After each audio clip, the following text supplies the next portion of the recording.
you guys in here versed in like mortgage paperwork? Like you could read a mortgage document and like know what's going on, what this lady did.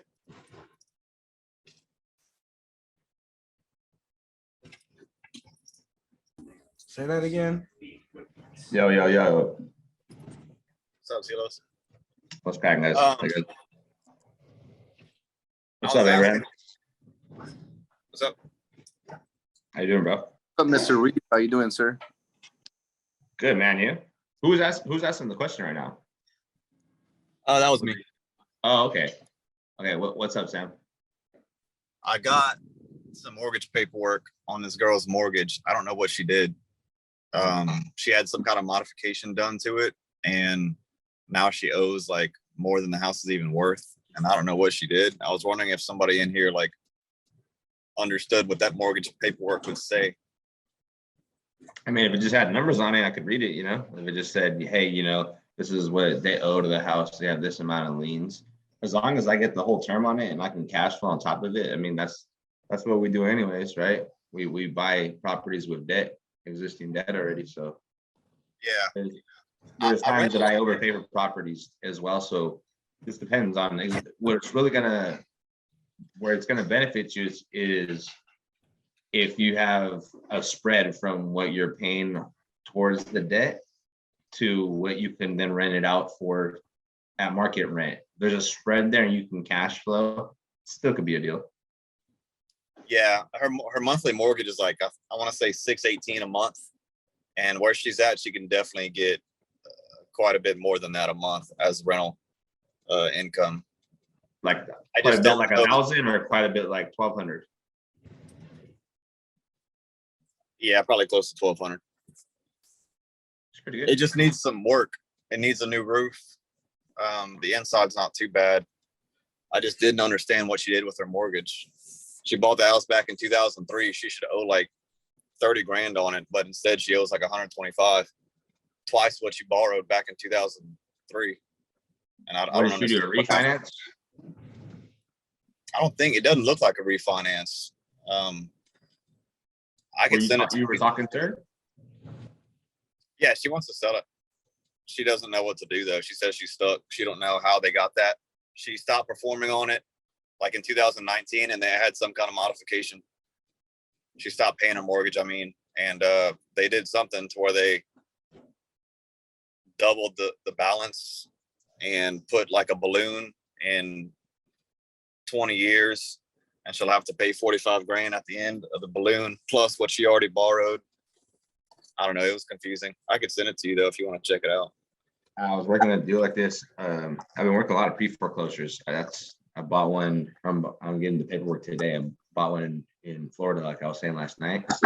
Foreclosure, I worked 3 other ones, and sometimes they're sticky. And when they get really sticky, you want somebody who's really good in pre-foreclosure because it's like a specialty. And I have a guy on my team who helps me walk through when like the paperwork is hard for me to read, or when it's been a long term of them being in pre-foreclosure and they've had a high debt. What I typically do is I get my buddy involved and I compensate him in the deal. But he's a genius. Motherfucker works for his W-2, he does pre-foreclosures. So he's just like a genius when it comes to it. He just knows all the verbiage, knows all the paperwork. He helped me with the deal, and we got they had like 90 something grand. We got like 50 grand knocked off by just doing a couple steps. We had to coach the seller to do it for us. We were able to do that. And then there's always a way to reduce the debt depending on like the time on it. So it's kind of like we got to brainstorm with them. I got to be on the phone, I guess, with you and just ask some questions. Okay. Because you just want to find out this. You want to find out what exactly do they owe, all their debts. What is it? What is like exactly? Find out what their mortgage is on it, what their payment is on it, what their interest rate is. See how long they have left on it. Find out if there's any existing debt in place. Then the condition of the property. And then from there, like the next step would be like try to look at the ARV and market rents. When you already said, you already look at the market rent and the condition. So we can just see what the ARV is. And depending on that, you can start thinking what the best strategy is for you to do. Could be a wrap. Yeah. long-term rental. I want to say there was a line in that mortgage paperwork that said you can't, like, whoever buys the property cannot assume the mortgage. Is that a thing? Well, assuming the mortgage, what that legally means in real estate, it means that you're taking over their property and taking over the existing debt in the current place, but you're applying for a mortgage yourself at that price. We're not assuming the mortgage.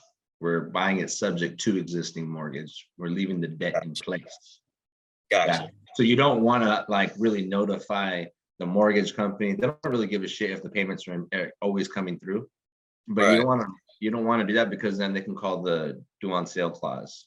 Hey, who's this person who's on title and making these payments? It's not you. So even though they're getting their money, there's just no reason to go through all that little hassle. Right. But assuming the mortgage is different than buying it subject to. Gotcha.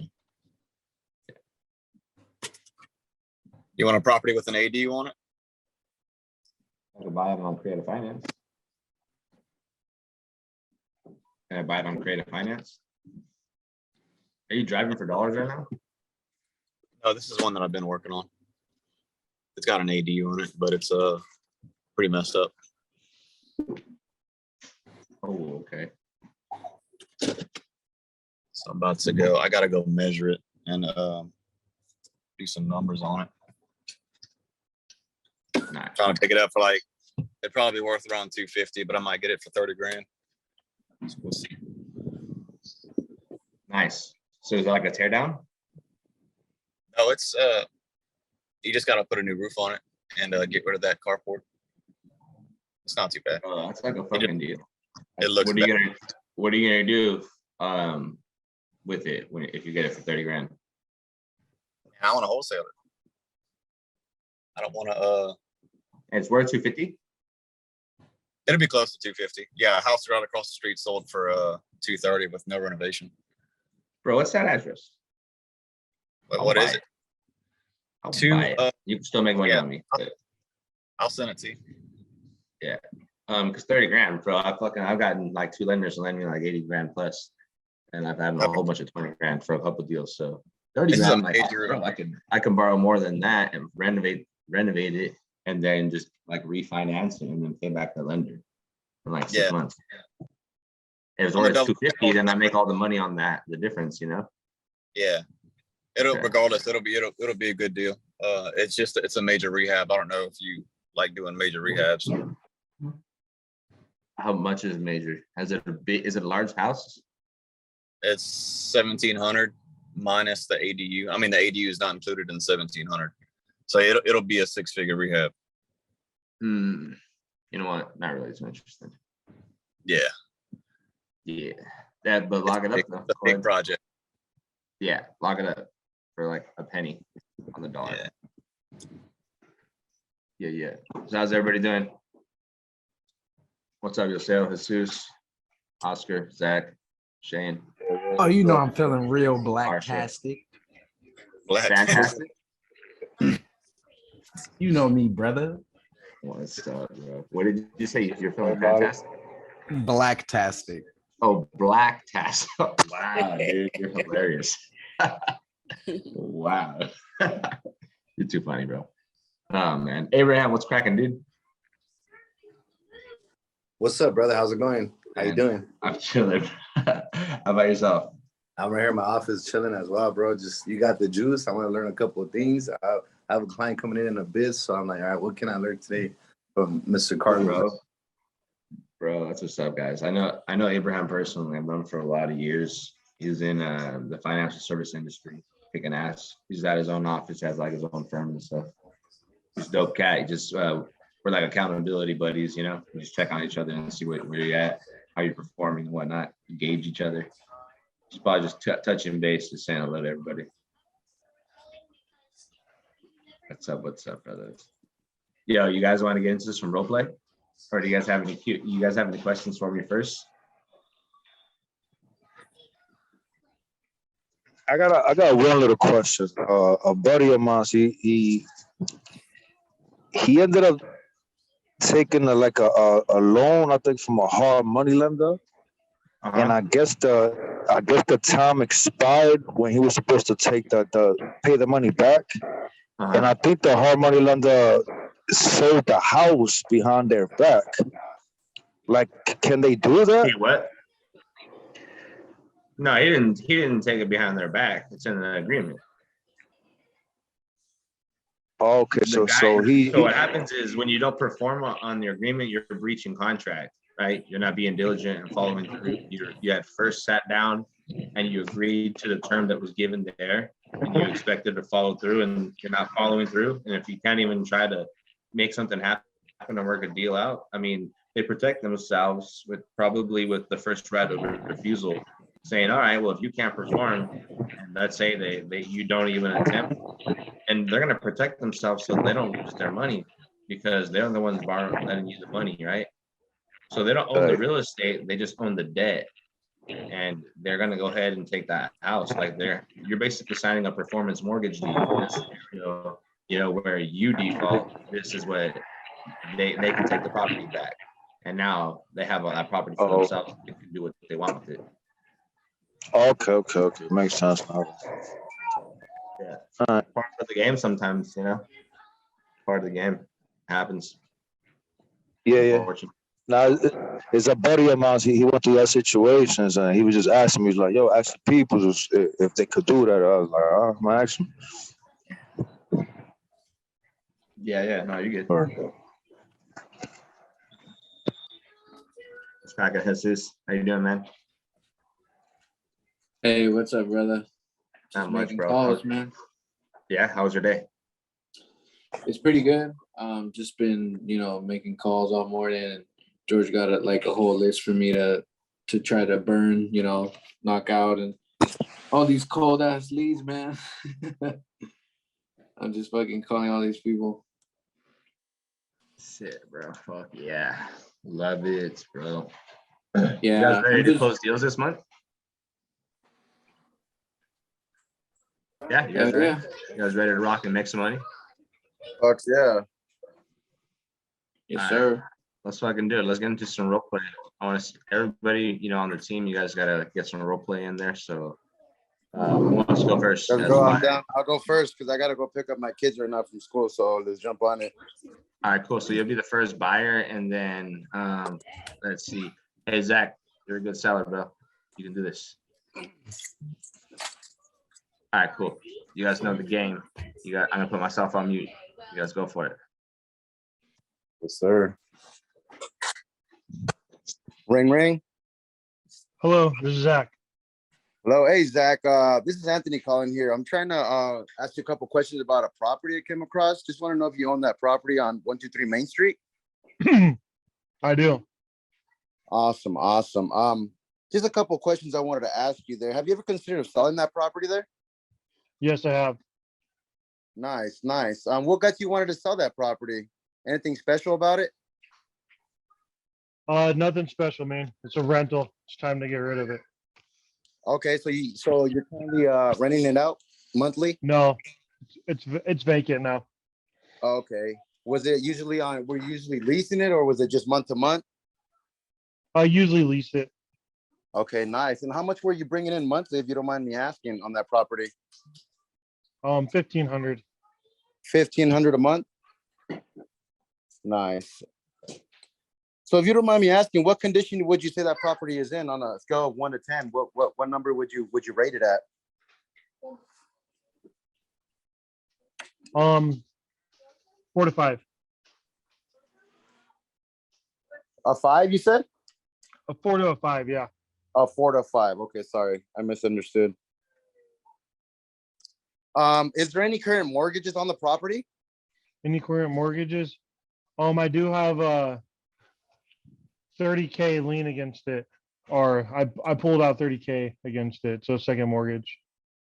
Okay, so is that what you owe in full? You owe 30K on it? Yes. Okay. Awesome. That's good to know. And as far as the property, from the inside, as far as kitchen, maybe bathrooms, floor, have you done any major upgrades to any of those areas of the house? No. What about appliances? No, the appliances, no, they're probably 6, 7 years old. I had them replaced while the last tenants were in there. Okay, so would you agree if I were to say it would take a little bit to get it up to 2020 standards? Yes, definitely. Awesome, awesome. Well, with that being said, Zach, was there a ballpark figure that you had in mind that would make you happy getting rid of this property here? I don't. I'm just accepting offers right now. Okay, well, I can't give you an offer right off the back. So our business model is, I mean, we purchase properties, buy as is. We come in and try to throw a little money into them, and the houses that we purchase, we don't live in them. We sell them, try to make a profit. But it just depends on what condition of that property is in. I mean, anything else you could tell me about it? Have you had any major issues as far as plumbing, electrical? No, the house seems to be a fit. It just needs to be fixed up. I mean, you got to put a lot of work into it, exterior and interior, just to get it up to 2022 standards, like you're saying. It's just old, needs to be fixed up to be able to come up to comps. Okay, so let's picture this. Say we had a 2022 real estate genie that just popped up out of nowhere and just like, hey, buddy, so you have this property here. If I could give you a price for this, I mean, what would that be? I mean, the genie could give you anything. What would that ballpark number look like to you? Oh, if it was fixed up? Oh no, as is right now, in the current As condition. is, Yeah, in in the the current current condition, condition? right? Yeah.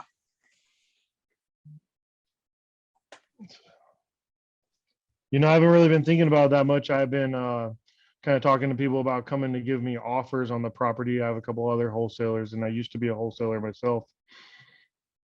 Nice. So you kind of know the business. What's expected, and what we're looking for as well. What are the other people that have been calling you? What are they offering, if you don't mind me asking? I just have appointments coming, and I'm just kind of trying to get all the offers in before I start talking about numbers. Okay, so none of them have given you any numbers yet? No lowball offers, any offers at all? Nope. Okay. Well, I'm looking in your area right now, and actually we purchased a property in the same neighborhood not too long ago, probably about a week ago, and my underwriting department,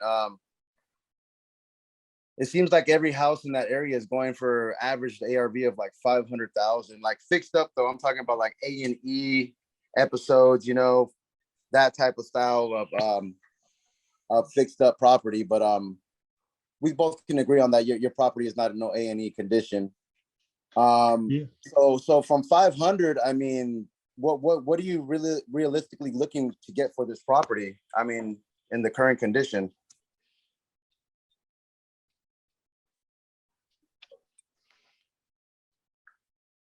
Without having to fix it up, I would be okay with 375. 375. Yes. Okay. 375. Now that's a number that we can definitely work with. But as far as a cash offer, that's kind of a little steep on my end for my business model. I mean, I got to make some kind of money. So as a cash offer at 375, I would have to rule myself out as a cash offer. The most I could probably do on a cash offer would be like at 280 on a cash offer. Is that something you would entertain? 280 on a cash offer? Yes.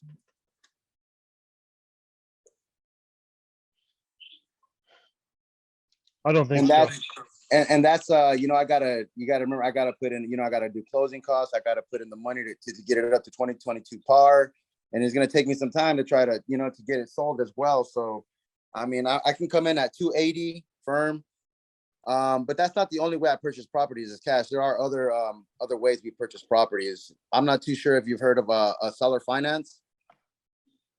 Have. What was that? Sorry, you I cut off. have. Yeah, sorry Okay. about that. No, you're good. And what have you heard? It's just like a lease to own. Is that what you're talking about? It's similar. It's a similar. They're both in the in the same complex, I would say. Seller finance is pretty much, it would be payments over time, yeah. Just depending on what kind of terms you would want. I mean, what would make you happy, how much money you would want at the base price, and would figure out how much I would give you over a period of time. And the Okay. benefits, and yeah, go ahead. Oh yeah, I was just gonna say, what kind of payments are we talking about then? Well, that's just up to you. I mean, just depending on what price we agree on for the property, and then we'll calculate monthly payments over time until the property is paid in full. But there's also benefits of this. I mean, you get to reap the benefits of being a landlord property owner, but you don't have to deal with any of the stress that comes with it. You don't gotta do any repairs. You don't gotta worry about people calling you in the night. Pretty much, you just gotta collect that mailbox money, and I mean, put it to other investments or whatever you want to do with that money. Okay, so what are you offering? Well, on a seller finance deal, it's a lot different than a cash offer. I can actually come up a lot higher on the purchase price. Just the higher I come up on the purchase price, I mean, I'm not too sure. I mean, I can come up to like at least 350 from what you're asking. I mean, I'm pretty sure that, does that help you any? Yeah, 350 is pretty close, you know. I mean, it's a lot better than that 285 number you're trying to give me. We could definitely come up to that 350. Would work out payments that'll work over time, you know, till the property's paid in full. And like I said, you just reap the benefits of being the property owner, but you ain't got to have the stress of the property. I buy it as is. I put the money into it. If I were to default on this property, we write up a memorandum for the seller contract where it protects you in the case of I were to miss a payment or I get abducted or something. Any money that I have put into the property or any renovations or anything that I put into it, it all goes back to you and you got to keep it free and clear. Okay, so you're telling me that there could be a chance that you guys miss the payments? Oh, no, You guys no, have no. problems with This is just something I have to advise you of, you know, just in case. But no, we definitely want to pay on time. We're definitely making the payments, but it's just something I have to bring up in the conversation. Oh, you guys do make the payments on time, and you Yeah, guys so we have not are defaulted known for that? We have not defaulted on a payment yet. No, that is not the plan Okay. here. Cool. So I don't have to worry about payments. And then you said all this, you guys are gonna fix up the house and everything that's in the house is covered with this memorandum to the mortgage. Yep, exactly. We construct the contract where it protects the seller. Just, you know, if anything worse comes to worse, you get everything back, you know, and you know. Okay. So moving forward on this, you guys would make me a monthly payment. I would be covered. You guys would fix up the house and rent it out for, I'm assuming, most that you can get for rent. That is one of the strategies we may use, but like I said, we usually invest money into it and try to, you know, sell it for a profit. But that is one of the strategies we do use. We do buy and hold and rent sometimes. Oh, okay. So you're gonna fix it and flip it? Yeah, Is what you're exactly. But looking for? yeah, exactly. But we'll continue to give you your payments over time monthly. Okay, so how long? So do you want to keep making the payments after you sell it to me, or would you pay me all off after you sell it? Well, yeah, we can create a balloon that when I do sell it in full, you will receive that balloon payment and you will be paid in full. Yes. Okay. Is there a timeline that you're looking to, you know, fix and flip it, or do you rent it out for a little bit then sell it? Well, see, that's a little homework that I would have you do on your end is you create the terms. How long would you like? I mean, typically would like to go, I mean, 10, 15 years, but if we can go as low as 5 to 7 years, whatever works for you. Okay, so you would have it for maybe 10 to 15 years and then try to sell it, or you'd sell it during that time, just whenever Yeah, the so market. during that time, I'll try to cash flow on it, you know, put some money into it and then eventually sell it off and then, you know, pay you in full. I like that. So my mortgage is guaranteed and I will get a payment monthly and you guys might cash me out before the end of the term. Yes. So just remember on that 350, you have a remaining balance of 30K. So out of that 350, you got to deduct the 30K. So you'd be getting like around 320. So just remember that. Is that okay with you? Yeah, that is okay with me. So that Awesome, mortgage awesome. will be paid off, huh? Yeah, you'll be free in the clear, and you don't got to worry about nothing. Just receiving that mailbox money. Okay. What does mailbox money look like? It's a check with your name on it and whatever digit amount that you're getting get paid. It's like a Perfect. cashier's check. You take it and you cash it. Oh, I love it. All right, man. That sounds great. Awesome, What awesome. kind of down Zach. payment? Well, that's down payment. Well, that's something we could discuss now. What would make you happy? How much do you need down?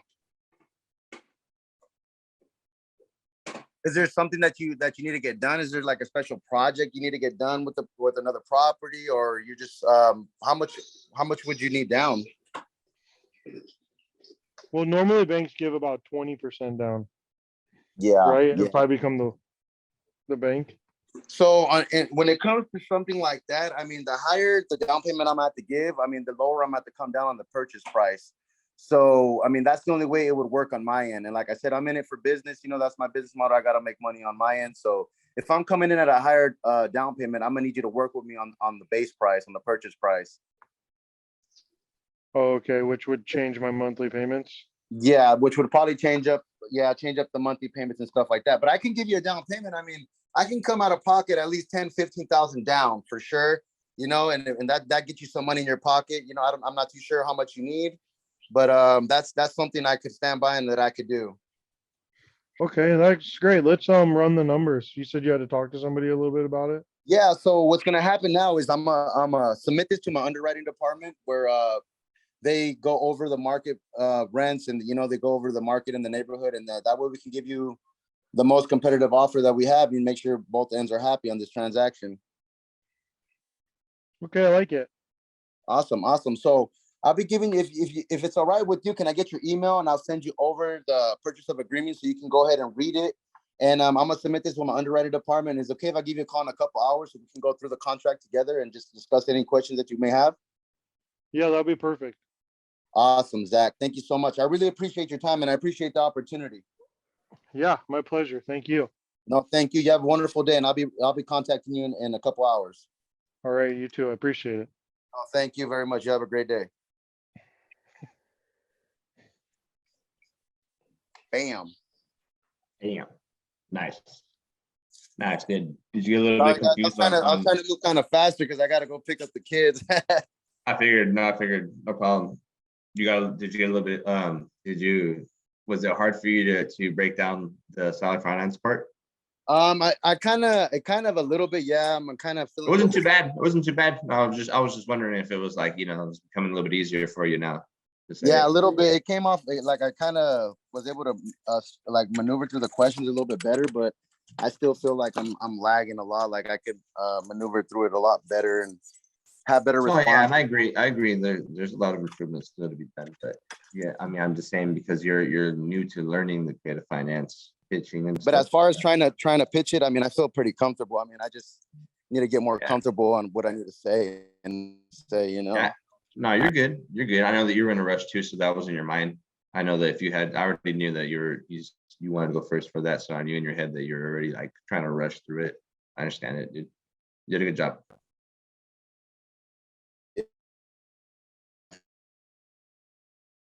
Cool. So I appreciate you guys.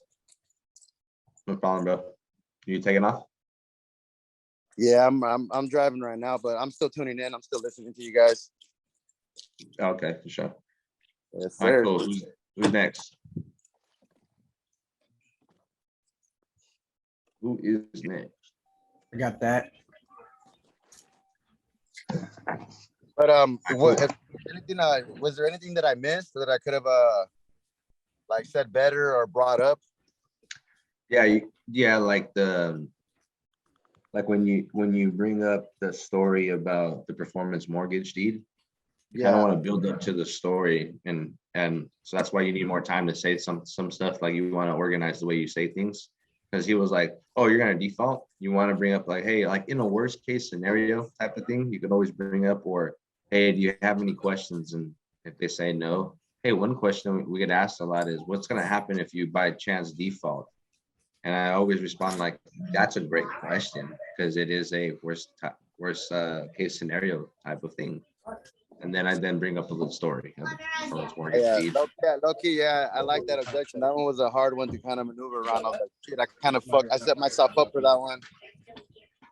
Yeah, Zach is Yeah. real good at being a seller, man. Yeah, But you know, Anthony, you did a good job. It's just more practice, it's just really more practice. That's all it is. You'll catch Yeah. it.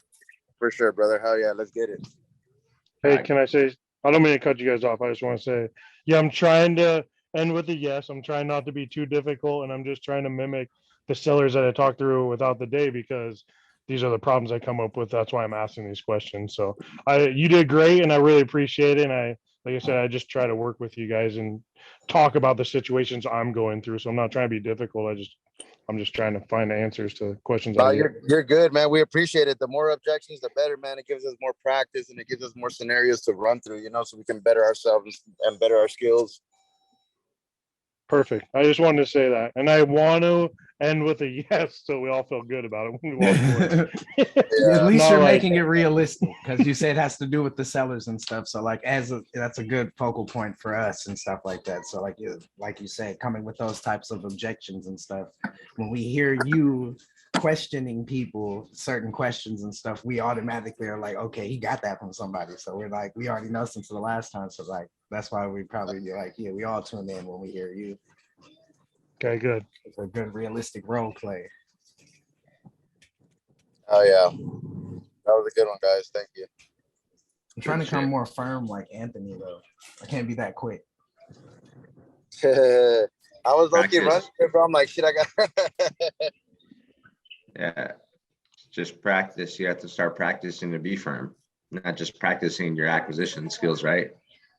It's just Stick part. to the Some plan. people are not aggressive people. Some people are not firm, and a lot of people close differently. Everybody closes differently, but I'm a little bit more firm, right? I just a little bit more direct, I guess. I guess I could be blunt for my business and blame everything on my business. Hey, in business, I mean, I would be a fool if I didn't make money doing it, right? Every business, in reality, you should minimize your expenses and maximize your profits. Otherwise, I'm going out of business. I could blame it all day, and I do. When it comes down to it, I'm like, hey, and that's the truth, because I'm actually trying to make money, and if I can, I'm trying to make good amounts of money. Whatever I can, as long as you and I come to an agreement on a number, that's totally fine. If you say no to me, then I can't buy it. But if you say yes, then obviously I'm interested in buying it. That's just Fire, bro. Fire. Yeah, it's true. You're a fucking dragon, bro. You're a dragon, bro. You're just spitting fire all fucking day, bro. Fire all day.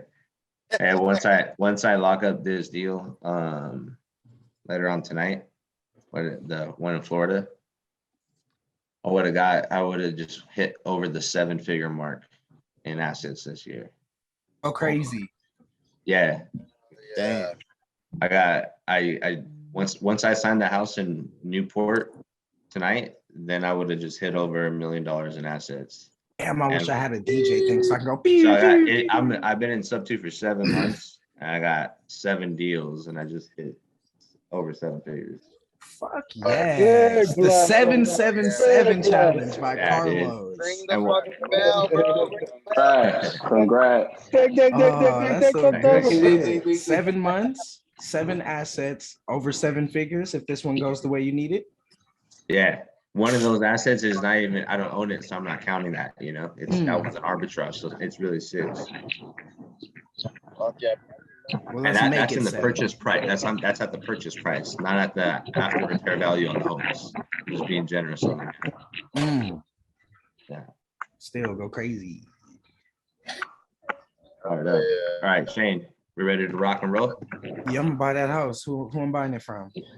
Yeah, you're gonna buy that house. You're gonna buy from Michael. Probably buy from Michael today. Yeah. Michael, I'm coming for that house. Try to buy from me. Yeah, I'm he's coming trying to for buy that from house. you, bro. He's ready to rock and roll. Okay. All right, I'm gonna put myself on mute.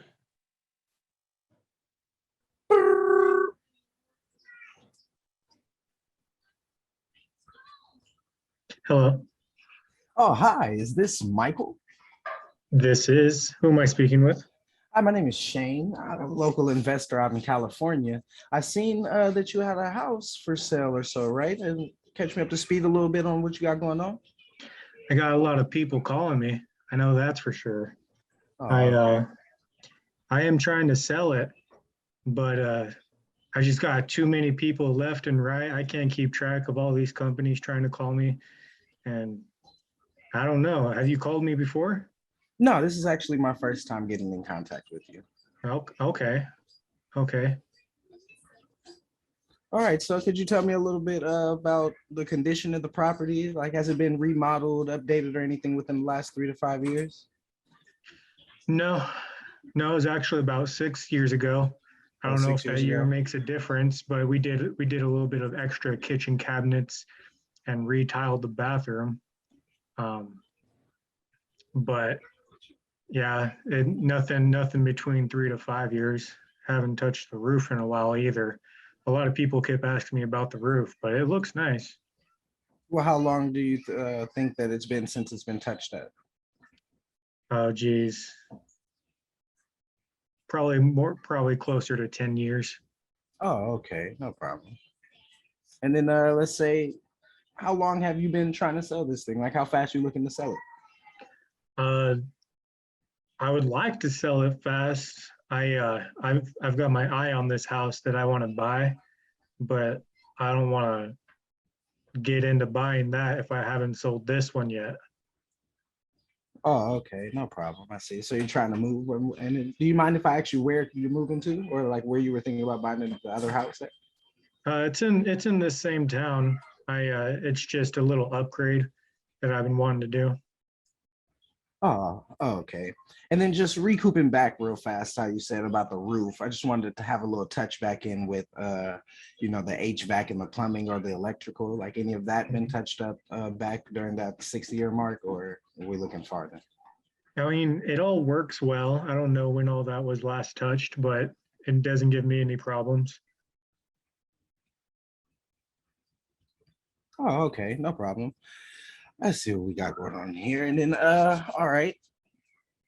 Why haven't you tried listing this with an agent so that you wouldn't be getting all the headaches of all the calls and such? Well, I've been thinking about it. I just haven't gotten around to talking one yet. I got so many people calling me, I figured I might just wait to see if I can get a good offer. Oh, okay, so no good offers yet. Or so basically in the timeline frame, we're looking like 2 weeks, 21 days, 30 days or so. I would like at least, probably, I would say about 30 days. I can get my stuff packed up. There's not a whole lot. And then as soon as I'm thinking as soon as we can, if we can even, I don't know, as soon as I can sell this place, I can start the process of buying that other place. Oh, okay, so you said you didn't have that much stuff and 30 days would be okay. That's not putting too much stress on you or anything like that with moving. No, that's not too much stress. Okay, no problem. And then so let's say we're looking at a quick close, around like 30 days or so. What type of price are we looking at here? Well, I think I'd like to be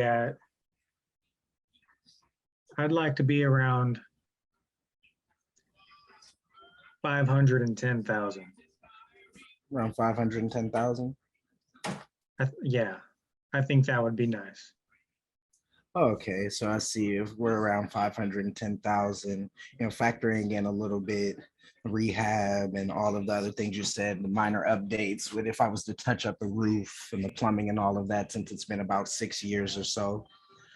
Let's say I handle all of that stuff, buying it as is in its current condition from you. Would you be able to work with me on a number around, let's say, could you do around 310? Well, I couldn't because I got this mortgage on the house that's about 280. And I gotta pay that off first before I go and buy this new house. Oh, okay. So you still have a mortgage on it right now. I do, yeah. You said it's still about 280. Yeah.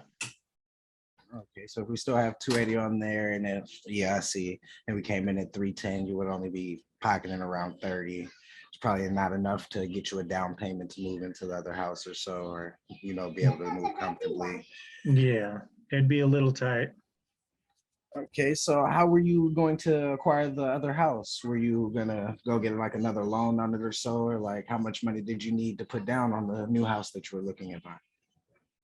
Well, I was thinking if I could sell this for around 510, cover that mortgage that I have for 280, I could take the rest and put it as a down payment for my next house.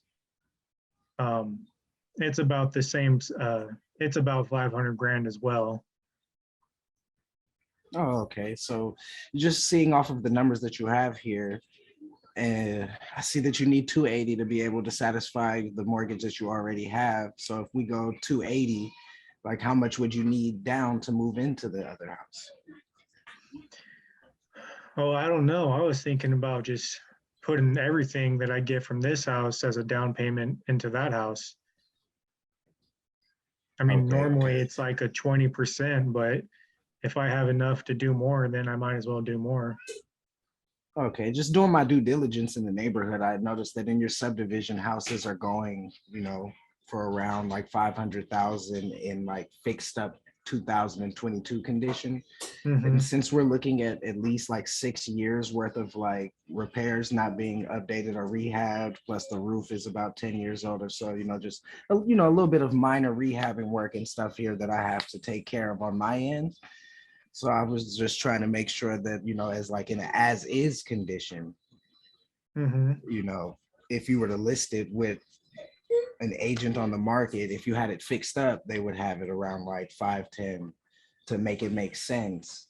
So Mhm. like to make it make sense for me, having to go in and cover closing costs, rehab on all the things that are going on and such with cash, my number, I'd be still around the 310.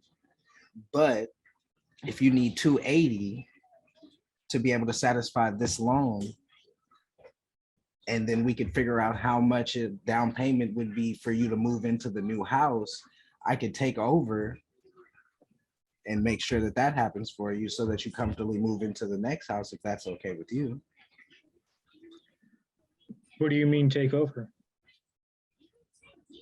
So basically, you said you needed the 280 to be able to satisfy the loan that you have right now in your mortgage. That's right.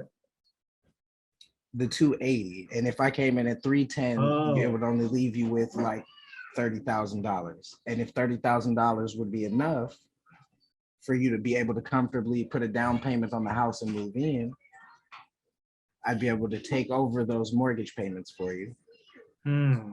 satisfy that so you wouldn't have to worry about it, and you'd also be able to move into your new house comfortably. Well, I'd really like to make 20% down payment on that new house. So that would probably be closer to 100 grand.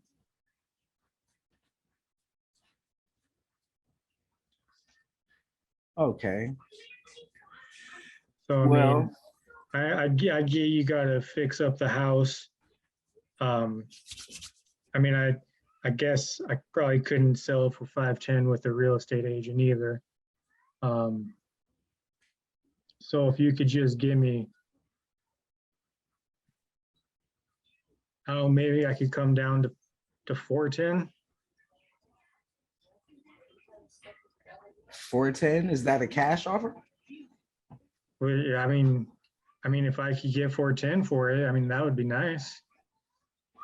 Yeah, I don't think those numbers are gonna be able to work for me on the cash side. I would have to stick closer to being at around 310 to make it make sense for me.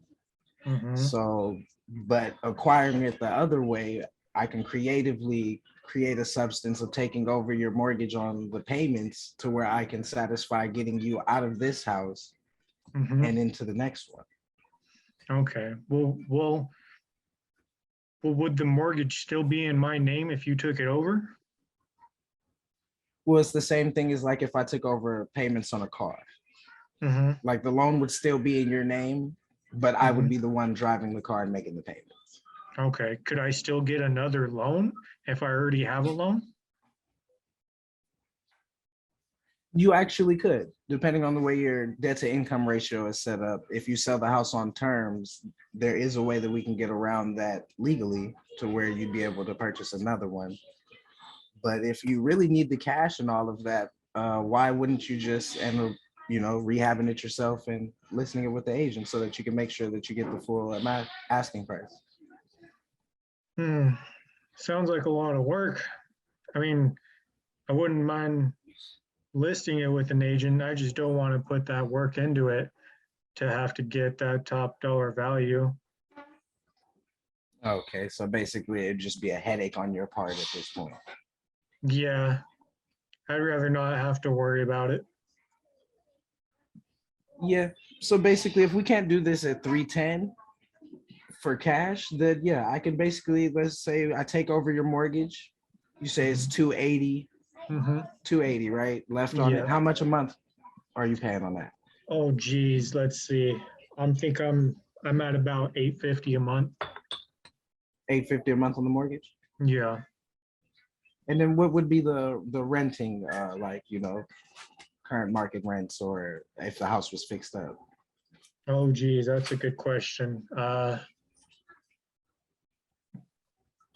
I think my neighbor's renting their house.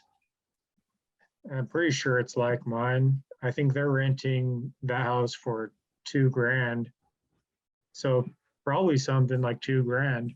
So around like 2000, you'd say, probably just to average out like 19 to 21. Yeah, something like that. Okay, and then for that 850 that you say, that's like the full amount towards the payments, interest, taxes, and insurance. Yeah, that's all in the same payment. Okay, well then let's try it this way. I have a way that my business also buys properties. And if we take it over on payments, all we need to do is assure that we can cash flow at least around $400 a month.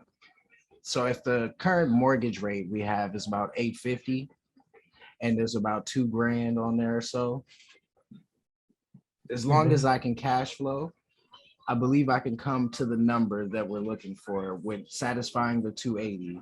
Mm-hmm. Okay. Now, So- if you,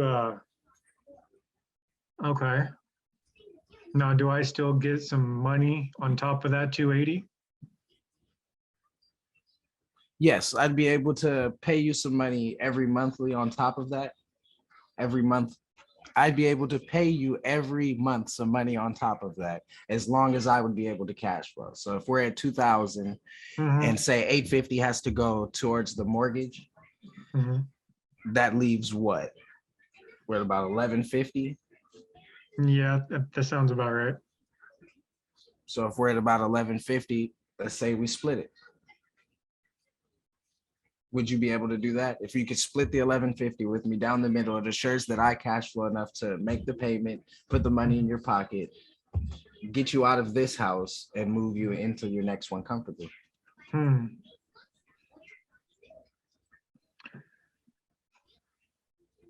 Okay.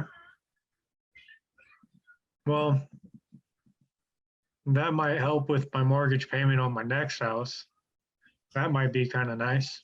Yeah, as long as we're able to cash flow, I could get secure to you that I'll be able to help take care of some of that mortgage payment that you have on the new house. So basically, without you being a landlord or anything, you just collect some money from me every month that'll go towards you to be able to use on whatever you like. If it's towards your mortgage, your phone bill, groceries. Mhm, mhm.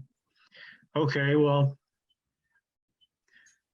let's say you take over that 280, so I don't got to worry about that anymore.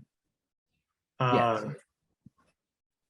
So if I still wanted to sell it to you at 410, that's about 130 that difference would be. And you're asking to make payments to me on that 130? Those monthly payments? With the Is it- 130, The 130, I most likely, if you would be interested in a balloon payment, we'd probably carry the note for like 10 years. Balloon you out all the rest of your equity. That don't sound too bad. Now, I do want a chunk of change up front so that I could at least put something into that new house. What were you looking to get? 50 grand? So 50 grand down. Yeah, So we'd go 50 grand down. And then take over the mortgage payments at 850. mhm. And then the 50 grand down would come out of the 180, leaving, I mean, out of the, you said it was 130 left in equity, I believe. Yeah, So if we take the 50 grand out of the 130 in equity, that leaves us with about 80 grand. And yeah, we would be able to balloon payment you that out in about 10 years for the rest of your equity. okay. That don't sound like a bad plan. Yeah. No. And then since we have the 1150 a month cash flow that will be coming, since the tenant will be satisfying the mortgage payment for us and we split it down the middle equally, I'll be able to cash flow my amount with a little bit. You'll be able to cash flow your amount with a little bit extra also Mhm. to help you take care of your extra mortgage payment. Okay. And you had mentioned it's like taking over a car note, but usually you pay interest on those cars. Is that something, that's something I would be interested in doing here as well. Inflation's kind of bending me over.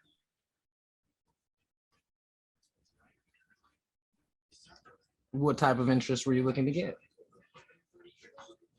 Well, I'm probably looking at like a 5% interest rate if I'm on this new mortgage. So what if we called it 5%? Okay, see, then that would change up the numbers a little bit for me to where it would actually possibly put us in the negative on cash flow.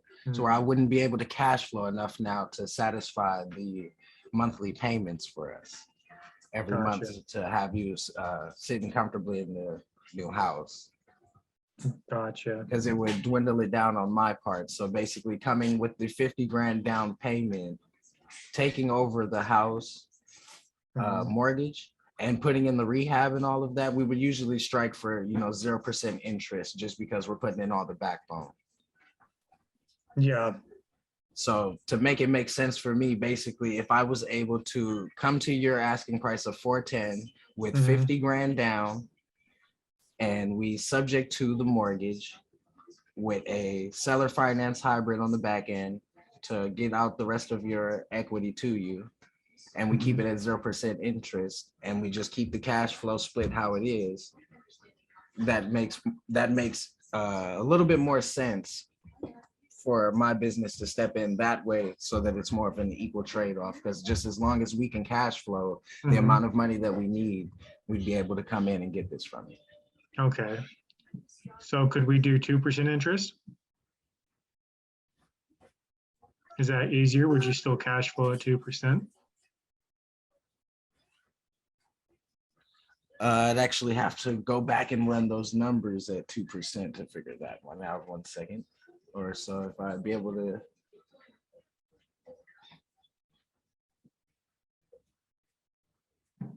Okay, yeah. Well, then that's still, damn. Sorry about that. My throat. Mhm. Yeah, at any amount of interest right now, the way that I'm dialing it in, it's just going to eat up the cash flow that I have to where basically I wouldn't be getting anything. Gotcha. So to make it make sense for me, I would basically just have to stay at the 410 purchase price. Mm-hmm. I can satisfy you with the 50K down. Mm-hmm. We take over your payments at 850 a month. Mm-hmm. I get in there and rehab the property, get it up to standard and everything, make sure everything is good. Mm-hmm. Tenant now pays the rent for us. Mm-hmm. We cash flow 1150, split it equal down the middle. Okay. And you said there'd be a balloon in 10 years? Yes. So basically the monthly payments that I make to you, it would just be all cash flow for you. And Okay. since I'm giving you 50 down, we're gonna take that out of the 130, so it would leave the 80K that I would Mhm. basically hold on to for the 10 years. And at the end of 10 years, I would just balloon payment it straight out to you. And then Okay. you just get a full lump sum of 80K. Okay. I think I could work with that if yeah, I think that could work. No problem. Did you have like any questions or anything bothering you about it that I can just explain a little bit better for you? Yeah, maybe what happens if you don't make a payment on that mortgage that I have? Are they going to come after me? No, since the mortgage is still in your name, but since I have a certain addendum that we have, it's called a contract of performance deed. Mhm. And it basically states that if at any given time, say I get hit by a car, eaten by a dinosaur, picked up by aliens or anything, the house is deeded right back into your name. Oh, So okay. if I become default and Mhm. dissatisfy the contract and the performance mortgage, you automatically get the house deeded back into your name. Any money and everything that I've put into it goes right back to you. Any rehab goes right back to you. And basically you get to cash flow the full amount now with the new tenants. Okay. All right. I think that's something I could stomach. Okay, is there anybody else that is a decision maker in this process? Nope. Just myself. Okay, perfect. So if you could just text me over your email, Mhm. and I'd be able to get all this written up, and then I'll just give you another call back with you in the morning, send it over to you, go over it with you, and we'll go over what we agreed upon today, and then we'll just basically make sure everything is what it is, and then we'll get this thing signed off and sent over to the escrow office. Okay. Sounds like a deal. All right, I appreciate you today, Mike. You have a blessed evening. Thank you, Shane.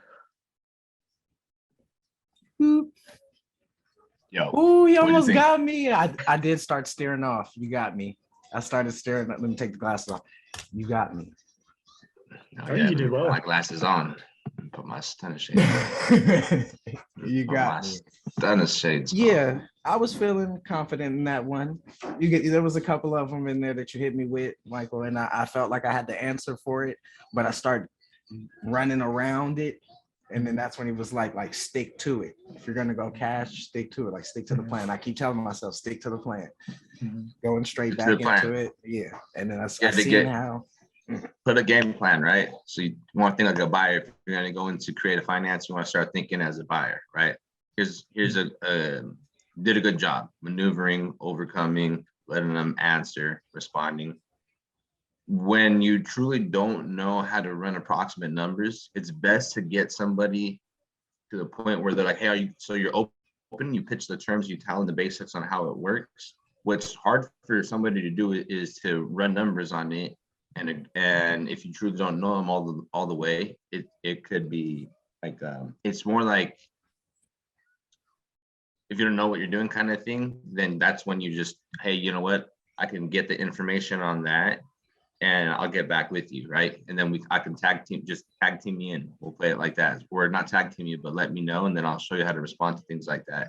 And then it becomes easier when you become an underwriter. You start to understand it. It's gonna make sense on approximate numbers. Like when you start running your numbers, you find out how much he pays, what's the market rent, how much money he needs down. When you start understanding how to underwrite, you can do approximate numbers and see if it makes sense. Other than that, I think you did a really good job, man. Thank you. What'd you think, Michael? Yeah, I think you answered those questions pretty well. I was really trying to put myself in the position of a seller and try to think of any kind of concerns, but or any questions that may come up. And I'm sure an actual seller would have better questions, but I think you answered the ones I had really well and at least clarified on anywhere there may not be certainty or anything like that. And then, also before somebody says something, Carlos, how was my pace? Was I talking too fast? Like, I talk fast. You did good, No, Sean. but I'm saying like, did did a I lot check better, my yeah. pace better next time? From this morning, yeah, when we were earlier on the phone, yeah. When I said I like to speak fast too, I speak very fast. I could understand you, but I try to remember to mirror people, try to slow myself down. Because I like speaking fast. That's just the way that I normally do it. So it's easy for me to forget to remind myself to slow down. Does that make sense? Mhm. Yeah, so just try to mirror. That's it. Just try to just mirror them and walk through it. Remember the basics. You're always trying to qualify, right? You're driving down the road, right? You want to stay on your lane. Stay on your lane. They're gonna try to blow you off the entire time. They're gonna try to cut you off, all this stuff. You stay on your lane. Acknowledge, build the rapport, respond, overcome. Let them say what they want to say. They have their goals, right? Stick firm to what makes sense when after you're hearing the condition, you know that this is going to be a cash deal. If you're buying it cash, you know your numbers. If not, you know buyers are probably paying 70% max right now. So then run your numbers off the ARV, like a real number. So you start practicing how to do the actual numbers. And so if you come out to, even if 310, maybe if it didn't work, I don't want you to go and try to lock it up for 310, right? I didn't run the numbers or anything. I'm just saying, like, I want you guys to practice doing everything correctly. And then if it doesn't work, this is the next step from cash. I tell you guys all the time, next step, try to remember, before I want you to confidently disqualify yourself as a cash buyer. So you first ask them, you try to go over all the conditions and then ask them, knowing that this property needs work, how much money, how much you're looking to sell this for, right?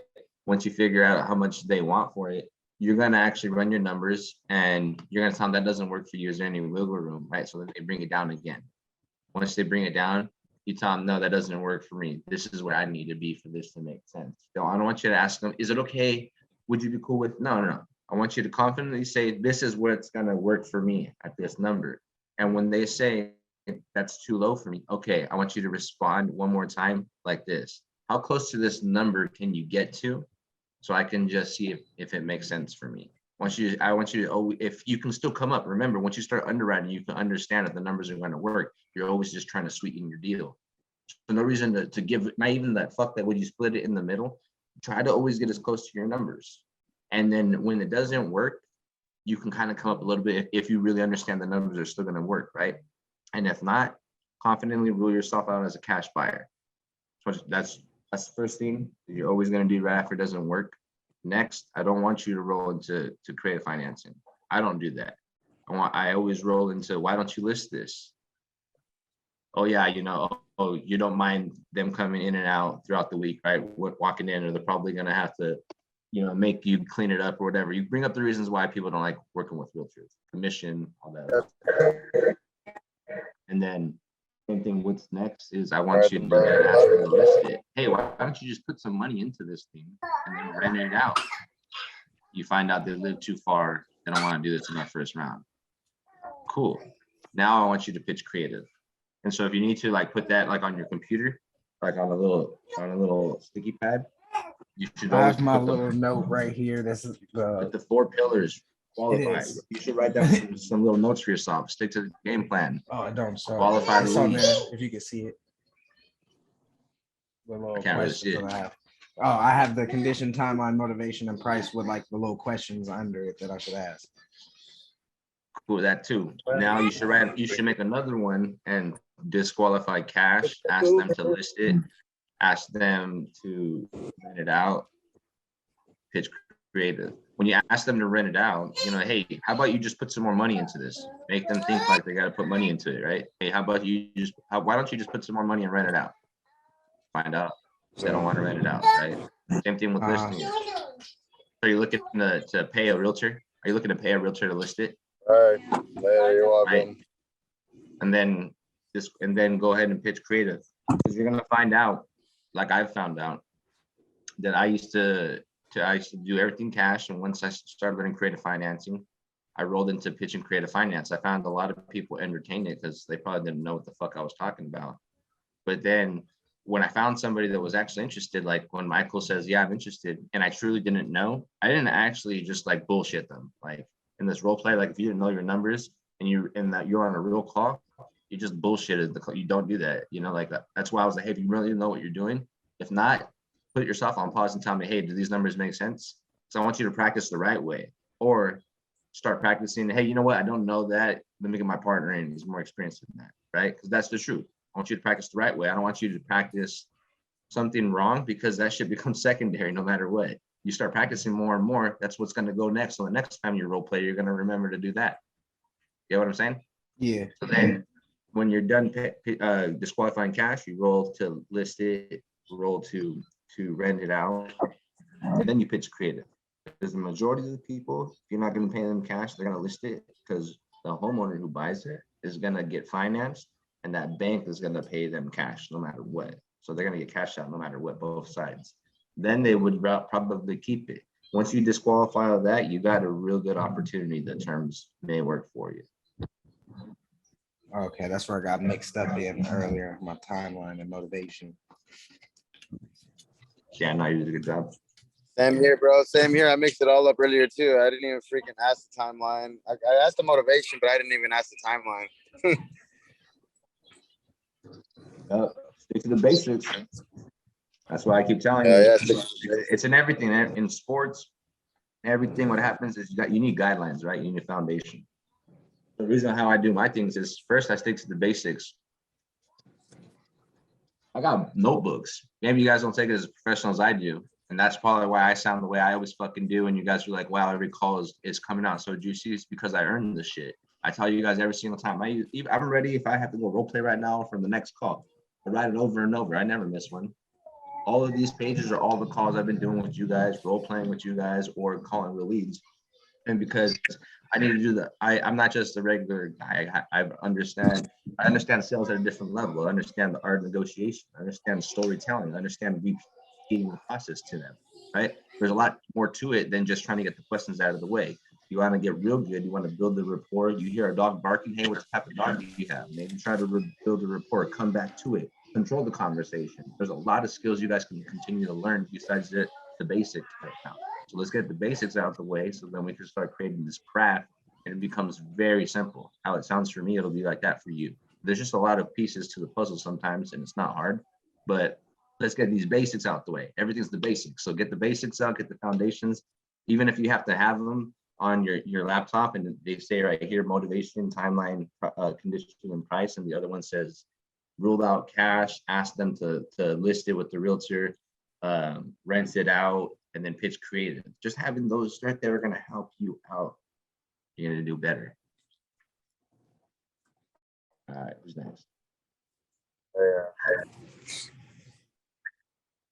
Yes, Hey, yo, Shane, I did notice a difference though, and you did talk a lot, like, a lot slower than usual. Like you paced yourself better than the last couple times I heard you. For sure. That's what, yeah, I did it again earlier. I want to say like 2-3 hours ago, I jumped on the Zoom early, called somebody in front of Carlos, and he was like, yeah, slow that shit down. I was like, oh, damn. Yeah. Slow that shit down. Yeah, I understand you, it's bro. cool though, bro. I enjoy hearing you, man. Every time I hear you, Shane, it just makes me smile, bro. It's just funny. I don't know. Just vibe, bro. You fucking vibe, bro. It's just dope. Hey, I'm trying at this so hard, man. I want it so bad. I ain't faking none of this. Yeah. Just don't get No, it's eaten gonna by be a dinosaur, bro. That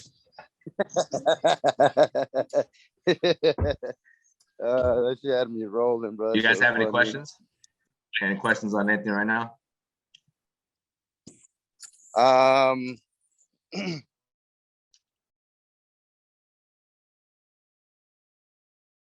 Did he freeze? Probably froze. I stepped into multifamily today, guys. I'm all in now. Just shifted over. Bought all my books, started reading. I read like a commercial real estate book this morning. I started reading. I got like a couple chapters out of the way. Was listening to an Audible as well. Can't wait to crush this shit. So you guys are gonna just organically see me get in this, and then just how I always do everything. And then now put all my education and personal development into multifamily. You guys are gonna see what I'm trying to achieve in the next 90 days. I'm drafting up some goals right now with my underwriter Stan, and I reached out to my partner, my mentor Brad, and he hooked me up with his multifamily guy. And so he funds large amount of deals, large price deals, and he's an underwriter. So I was building a little team, and now I'm actually moving in all in on this multifamily. So I'm gonna be able to start educating you guys confidently, and probably closer to 60 to 90 days. That's where it's gonna be at. I'm gonna focus all my stuff on there now. So I'll still get opportunities to buy homes and do single family, because I get deal flow, which is nice. But I'm really gonna be focusing on everything multifamily. Fucking stoked. Who wants to do multifamily? I've already been calling. I'll do. Yeah. Ain't that where it at? Where you get the most money for your buck over there? It's the same effort. It's not hard. You just gotta learn the concept. It was a little tough to learn single family at first. You don't understand the lingo. Like he said, let's talk about it. He's in it. Multifamily Chuck, my boy Chuck. Hey yo, hey, what's up, big homie? What's cracking, doggy? How you doing? I'm great, man. How are you, dog? Man, fantastic, bro. See you grinding out there, man. See you grinding. Oh, our work, bro. That's all. But Work. as soon as you get into that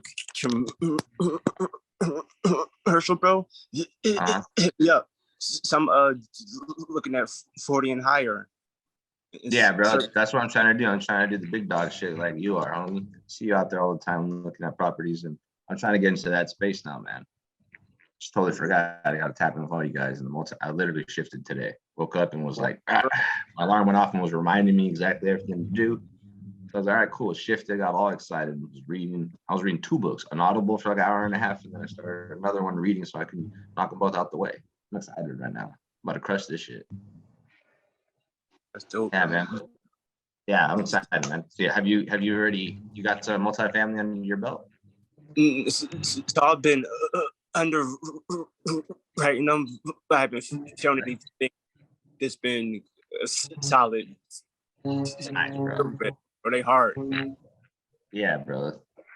I've underwritten some deals already with Stan. Every Friday we do it, and then we do it a lot, like just not by ourselves, and a lot of deals are shit. And so when I start hearing a lot of people talk about, you're gonna underwrite for like, I forgot what the numbers were. It was like you're gonna underwrite 300 or 400 deals to get a deal. You're gonna call like 400 hours. You're gonna do like 400 hours worth of work to get some solid deals. It's all good though. Like multifamily to get great deals. There's just a lot of deals you can look at. I just want to get in the space so that I have opportunity to analyze deals all day. And then it's actually getting something every month. That's dope. Yo, do you happen to follow Keston? Houston, yeah. Keston and Carlos, they're all into it. Carlos, what's his last name? Is he the one that works with Myron and the Muds as well, or no? No, but them two. Oh yeah. There's a lot of Carlos's in there. Yeah. I gotta be the main one. Hey, I ain't hating that, dog. That's what's up. Hey, if it's something I can help you with, please hit me up, dog. I'll be happy to help you. I mean, figure it out. Cause I will. I'll get on a Zoom with you and Stan. We can underwrite some deals and look at some deals together. Yeah, for sure. What's up, everyone? I'm saying I'm Chuck. I'm out of Philly. I'm a student also. Carlos always show me love. Side to him and holler at him. I mean, if y'all ever need anything, I'm a buyer in Philly. I'm a short-term lender and a transaction coordinator too. So I mean, if it's something I'm here for everybody, I mean. Bro, hell yeah, man. Put your Big bless. information in the chat and everybody say what's up to Chuck. It's my boy Chuck. He's a sub 2 student. He's kicking ass. He's a lender on short term. He's ready to rock, man. Does Hell multi-family. yeah, I see you, Hit him up. He brother. does Hey. transactional Yo, coordination. yo, what up, bro? Yo, what it do, Chuck? How you doing, Chuck brother? is in the Hey, building. what's up, G? Don't tell me you Yo, got a that's- punching bag hanging in that kitchen. Oh yeah. About to start beating it up. I'm actually getting ready for the gym, guys. I got fucking gym right now at 5, so. I know you ain't running. All right, cool, man. That's what's up, Chuck. Put your information in the side chat when you got some time. And everybody reach out. You're a short-term lender, transactional coordinator. He's a multifamily. Reach out, guys. They'll tap in with you. All right, let's get on to the next. Who's ready to rock? You guys want me? I'll get in there. You guys want me to do something? You guys ready? I can always role play too if you guys need. Can I be a buyer? 100% you can be a buyer. That's what I like. Never gonna decline that shit. Bro, Or I'll be a seller since Zach just told me. Let's roll. let's roll. Ring, ring. Hello. Yeah, hello. Hey, Who's how you this? doing, my brother? This is your sale. I'm contacting callers from 123 Main Street. This is him? Yeah, what's up, man? You trying? Are you a wholesaler trying to give me one of those low ball offers? No, not at all. I just want to ask you, actually want to buy your house, but not give you a low ball offer. But if we could come up to an agreement on something that works best for both of us, we could definitely go forward. Do you have a little bit of time that I could talk to you, ask you a couple of questions? I'll be like 6-7 minutes, man. I'll listen to you though. You don't waste my time. Not at all. What's your reason for selling this house? Because I was looking at the house and I just got into a little bit of a pickle and I just need some money in my pocket type of things. Trying to sell my house. So basically the main reason. oh man, sorry to hear that. Sorry to hear that. Is everything all right? Like, I mean, it's cool. It's just some shit that's that happens, and I gotta have some money, right, to pay some stuff off. So yeah, I gotta sell this house. I don't have any other way. okay, totally understood. Would you say how's the house looking on the outside? The paint, the roof, the side is that something that needs to be fixed or has been fixed already? I bought it 10 years ago, and it's in the original condition. Everything that Okay, so it probably needs a little bit of love. probably. Okay, understood. And would you say the inside looks like the outside then? Yeah, it's the same paint as when I bought it. It's like the same. Everything's the same. I haven't done any upgrades. So you haven't done no major repairs to it whatsoever since you bought the house? Nope, it's in current as is condition as it is. Looks the Okay, same. understood. And after you sell this house, do you have another house in mind, or you leaving the country, or what is you doing if you don't mind me asking? I don't know yet. I think I'll be able to rent with some of the money I have. Just got to sell this house so I can get some quick cash. Okay, understood. So why haven't you listed? Have you listed with a realtor by any chance? No, I thought you were gonna. Or why haven't you listed with a realtor? No, I Excuse don't me? want to. No, I thought you were gonna buy the house. You're asking me about a realtor. Yeah, but you said you needed money. Like, if anything, you could fix it up and put it on the market and get a renter and create cash flow for yourself. I'd like to. I just don't have money. Oh, That's the thing. I actually need money. Oh. Yeah. Oh, totally understood, sir. I'm sorry to hear that. And then what time frame would you like to sell this house? Or like, are you in a rush, or do you have a deadline that you have to be out of I'd like there? Or to sell it as soon as possible for me. Yeah. as soon as possible? Okay, understood. And may I ask you for the action price? How much I want for the home? Yes, Uh, sir. well, since it needs some work, it's 10 years old, 450. That'll work. 450. Yep, that gives you 450. wiggle room. So you can make some money on it, but you got a home run right there. I really say right down the block from you. I want to say 122 Main Street, right across the street. It's not too far from you. It's sold for 520, and it's on 220 turnkey, all ready to go. Everything, new appliances, new floor, new roof, and everything. Where is you getting that 450 from, sir? Well, I just subtracted some of the, a little bit of money for you to put into the home. So, I gave you that wiggle room that you're looking for. Oh, okay, understood. I appreciate that. Yeah, you got hooked Right. up. Oh, I appreciate you. You. Really, I really do. Why are you going in my damn drawer for?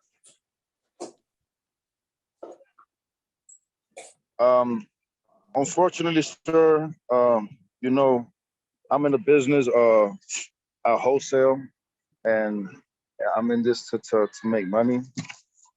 At that moment, 450 doesn't work for me because I do have to put a little bit of money into this property. And So what works for you? for what it looks like, like I told you, across the street, it's selling for 420 turnkey ready. I say, honestly speaking, from what I'm looking at it, and you the person who lives there, would you say probably like a good 70,000 or 80,000 will take care to fix this whole house? I mean, Inside and outside? it's not beat up. It's not beat up. It's just dated, But it is 10 years old. I probably half of that price to get it real nice. 40? Like 30, Okay. 35. That's your 30, 35? Yeah, I mean, I could probably do it for like 15 grand. I'm giving you a hookup. Okay. I totally understood and I appreciate that a whole bunch, sir. For real. Yeah, man. I know you got to make money. Well, as far as the number that works for me, and you let me know if I'm stooping a little low, because I definitely don't want to be like the rest of them guys that have been giving you headaches. For me, what works is 265. Does that work for you, sir? Oh, fuck no, not even close. This how I Okay, mean. so where around that Jesus, number or I close to? thought I'd give you a discount. But you gotta understand, sir. I do have to put work into this house. You said 40. I want to say like 50 or 60. I do gotta pay myself and leave a little wiggle room for the people that's coming in after me to take over the house once I sell it to them. Is there any chance you could meet me close to that price? You think? Not close to that price, but I consider if you had to put more money than 50 grand, then you're closer to that, so you can make some money. I could possibly do like 420 or something like that, like the number that house sold for. 420. And I like that number. It's a good number. Oh, wow, 420 still a little steep for me. Well, how close to my number? Like I said earlier, there's always excuse me? How close to my number? You asked me how close to yours. That was as close as I can get. How close to my number can you get? Close to your number. I'll be real with you, sir. I have to stay around 265 in order for this to work for me. and in order for I could save myself, and for I won't have to end up in a jam, and for this, I'm gonna have to rule myself out as a cash buyer. But have you ever heard of creative finance by any chance? Nope, never heard of creative financing. What is that? That's when I come in and I take you don't have to change the mortgage or nothing. And I come in, I fix the house, I'll take care of all the closing costs, and I could probably meet you at that 420. But the way it works, the payments is it will have to be in terms. We could make it, I don't know your age, but we could make it sound convenient. We usually do 15 years and probably like a 10-year balloon, something like that. Does that sound that you think you could entertain? I don't even know what that means, really.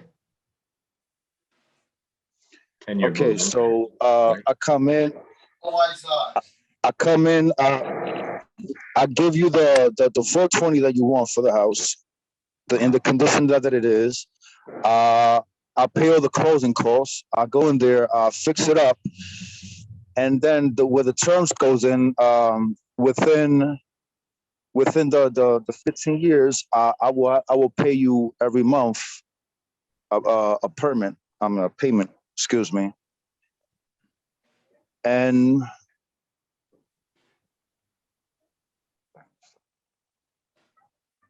then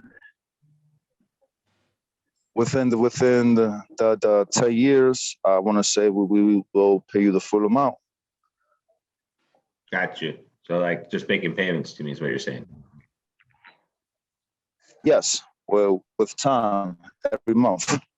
Like you'll just be getting a check every month. You don't have to worry about contacting no tenants, no nothing. We'll take care of everything. We'll send you your money to your mailbox, to your Cash App, to your Zelle account, whatever. And that's all. I'm lost how it works though. So what do you want to do? You said that you can pay me 420. I don't understand what you're trying to tell me is the thing. Like I really don't. I understand 420 is what you're willing to pay me. Okay. I don't really understand the other things. You're saying a lot of stuff. So you're saying you're willing to pay me over time. Okay. It's the same similar thing. Have you ever got a car out the show floor? Oh, the dealership? Yeah. Yeah, I'm buying cars. I used to be a car salesman. I bought cars. Oh, okay. So you already know the background. You know, when you go get one of them cars, you have to make payments over time for the car. And when you do default on the payment on that month, the bank is coming for that car back. So since you know about the whole process with the car, it's the same similar situation with the house and me. I'll be making payments to you, and we will create a contract that if whatever, on top of all the money that I've done put into the house, fixing it and everything I've done gave you, if I do default, you can always come back, take over your property, and do as you please with the property. So you're saying you might default or something? Oh, I kept hearing that something about default. I heard the payment. Still to this day, we still. No, it's just something that I have to bring up for you to understand fully the whole concept of what we do over here. But we still have a track record that we still haven't defaulted not once. And the whole point to this is to actually keep on going forward and acquiring houses. So definitely default is not an option over here. I'm open to selling my house for 420,000. But typically when you go to the car dealership, they ask you for money down. I know because I used to work there. So I can ask you for money down. But what kind of money down are you giving me? Okay, what's a good down payment for you, my brother? I don't know, 100 grand. 100 grand. Yeah. Well, typically do as far as down I need like 100 grand here right is now. So I need like 100 grand right now. I'm in a pickle. If you remember, I need to make some money. So I need 100 grand right now, or close to that. So you think we could split that and you could meet me there, 50? I don't know. I don't think that's gonna work for me. Okay, You know? okay. So being that I'm giving you 420, if I do give you 100 grand, sir, we're gonna have to go a little bit lower on the purchase price. I will have to No, I don't want at to go least lower. give you. I like 420 is my lowest. You can say how low you want to go. I'm not selling it, but I will sell it for 420. 420 is your lowest. I'm open to your payments because nobody's offered me 420. You're the only one. But if you're gonna pay me on payments, I'm open to that. I just need money down though. I need some money down. I gotta help my stuff out. What's the most you can give me? Okay, sir. How does 380 sound and you get that 100,000 down payment? How does that sound? No, I want 420. 420. Yeah. 420. What's the most you can give me? As far as the down payment, sir, I could probably meet you at 75, 60. That could work. 60, 75. Okay, that's good to hear, sir. Yeah. Like I said, let's do 65. 60 grand? 65 will help me out. Okay, perfect. I could definitely do 65 on the 420. That won't be a problem. All right, dog. I'm stuck here. If the person starts agreeing with me, they're like, what would be the next step? Like me telling them to send me an email, if I could send them paperwork, or? So, you just kind of still have to explain to me, hey, so we still got to figure out how long you're willing to give me payments, right? You still got, that's why you want to structure yourself, right? I know you're outside, but it's good when you're learning creative finance because it is a lot. And since I don't know if you guys are, learning like on other sources like YouTube or other resources they're teaching you. So since it is a lot of information to consume, it's good to always write stuff down. So when you start to get information, like questions like, hey, what's your mortgage? You start asking all these questions to buy it on terms. So at the same time, you're also understanding if it's going to cash flow. So there's all these other questions you could be asking. Okay, on terms, the way it works is yada, yada. Hey, do you have a mortgage on it? What's the payment on that mortgage? What's the interest rate? You want to start grabbing all that information if you're going to start getting into terms, because you're gonna actually need those numbers, and that might even help you out as well. Understand what you're doing. If you just started saying things like, "Hey, well, what are you paying right now for your payment, or what's your payment on the mortgage? It's $1,000. Do you know by chance what the market rent is? It's $2,000. Okay, the way this works is how I cash flow. How I make money is I have to cash flow. The $1,000 profit, I just need to be able to make money. So 1,000 goes to your mortgage. There's 1,000 left in there. The 1,000 can't be just to you because I have to make money. Otherwise, I can't pay you that amount. So it's just let's just start back from there, right there. Just start back from I agree at 420 and like $65,000 down. And then the next thing was you got to ask me, hey, so how much money a month, or all the other questions.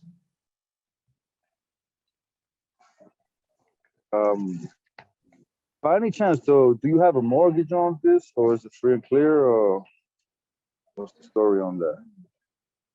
No, I don't have a mortgage. Free and clear. So no mortgage? Nope. Okay. And how much does this house rent for? You're asking me how much the house rents, right, in the neighborhood? Yes. Like $2,500. Okay.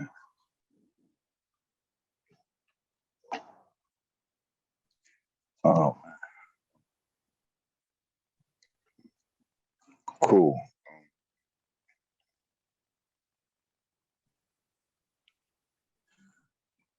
Yeah, I'm stuck. All right, cool, man. I ain't gonna So lie to you. I ain't gonna lie to you. where are you stuck at? Like what's got you stuck? Because soon as you agree to the 420 and the 65, and you just told me that there's no mortgage.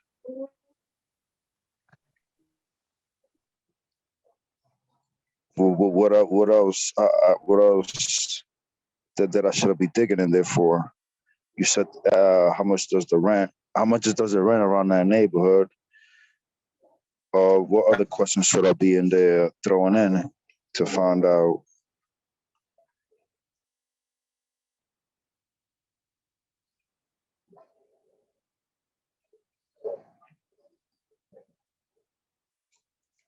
Yeah.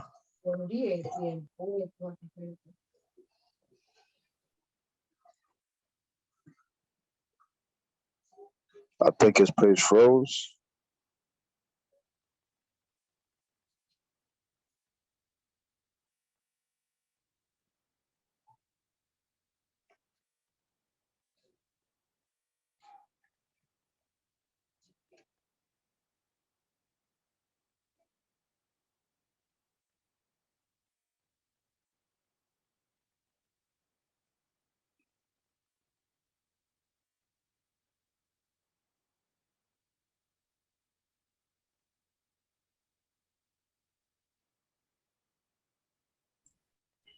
Did he lag out? I think his page had froze. Probably logged out to log back in. It's 11 of those. He not in here. There you go.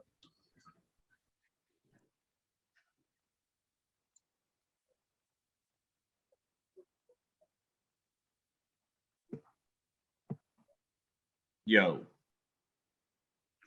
Yo, I lagged out. My bad. It's my dial-up. Yo, just playing this. Yeah, so when you're getting into the creative finance part, it might be newer if you haven't pitched it much, right? But you got to just start thinking like if you're buying the deal, right? Like you got to start doing numbers, not crazy. You don't have to go all in and have to figure out the exact numbers. That's what confuses people. People get stuck when they start hitting numbers. Remember, I tell you guys all the fucking time, it's approximate numbers. Make it real simple, right?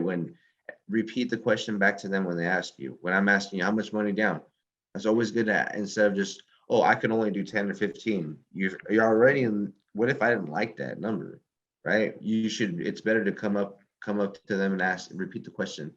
Well, let me ask you, how much money do you really need down to do some of the things you need to do, right? If you can gear the question the right way, you can try to find out. How does it work? You want to find a way so then you can avoid them asking for large amounts of money. Kind of like going to a dealership or when you go to the bank for a mortgage, they ask you for a little bit of money down. The mortgage isn't asking you for 80%, and neither is the car dealership.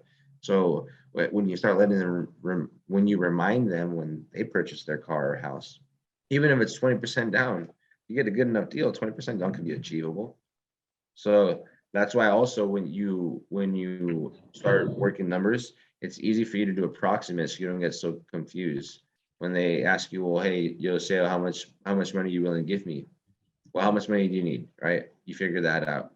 Negotiate what makes sense to you. Okay, well then how much are you gonna give me a month? You don't have to go and try to get your calculator and start advertising and saying I can do this for 10, 15 years. Yeah, you just gotta respond back to them.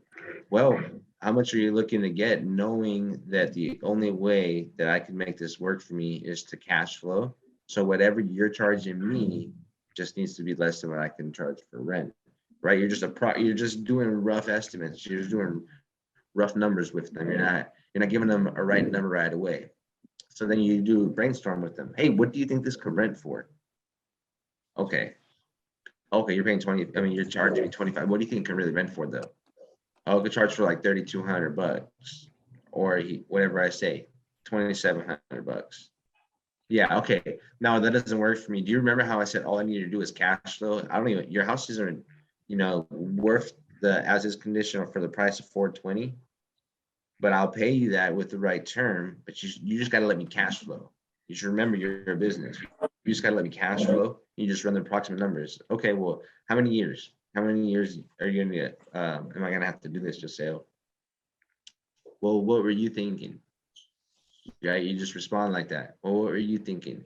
Oh, like 2 or 3 years. Well, if you truly know right now there's a recession coming, hey, 2 or 3 years, it's not gonna make sense, and here's why. The economy is coming down. And I just don't want to, I know that when I'm going to have to balance you out in those 2 or 3 years, if it doesn't appraise, I'm not going to have the money there to give you. I know that I need 5+ years. That's for what we're actually currently going through because of the recession and stuff.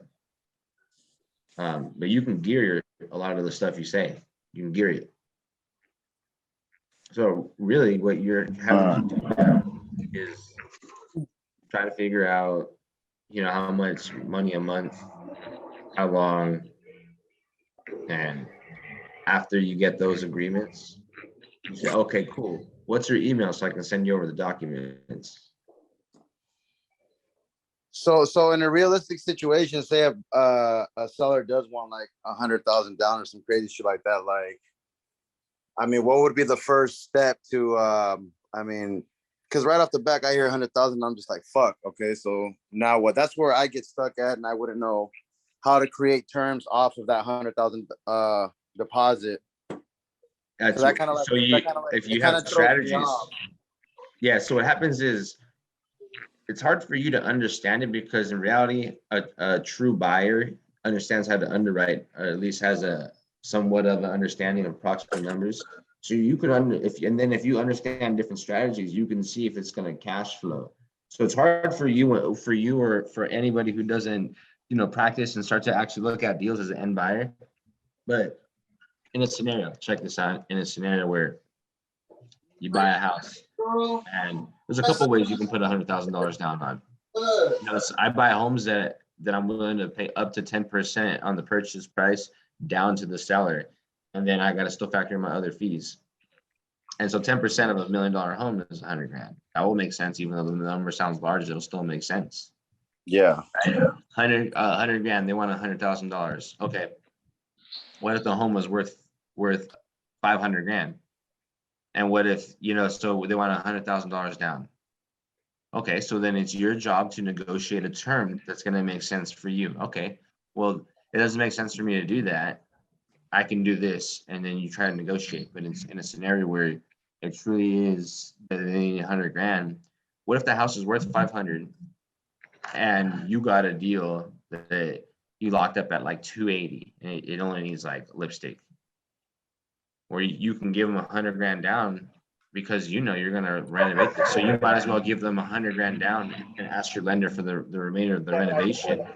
And then if you want to cash flow, just refinance it in 6 months and you get the $500,000 to pay back your lender. You get me? So now you're starting to understand a little bit more because I'm bringing it out.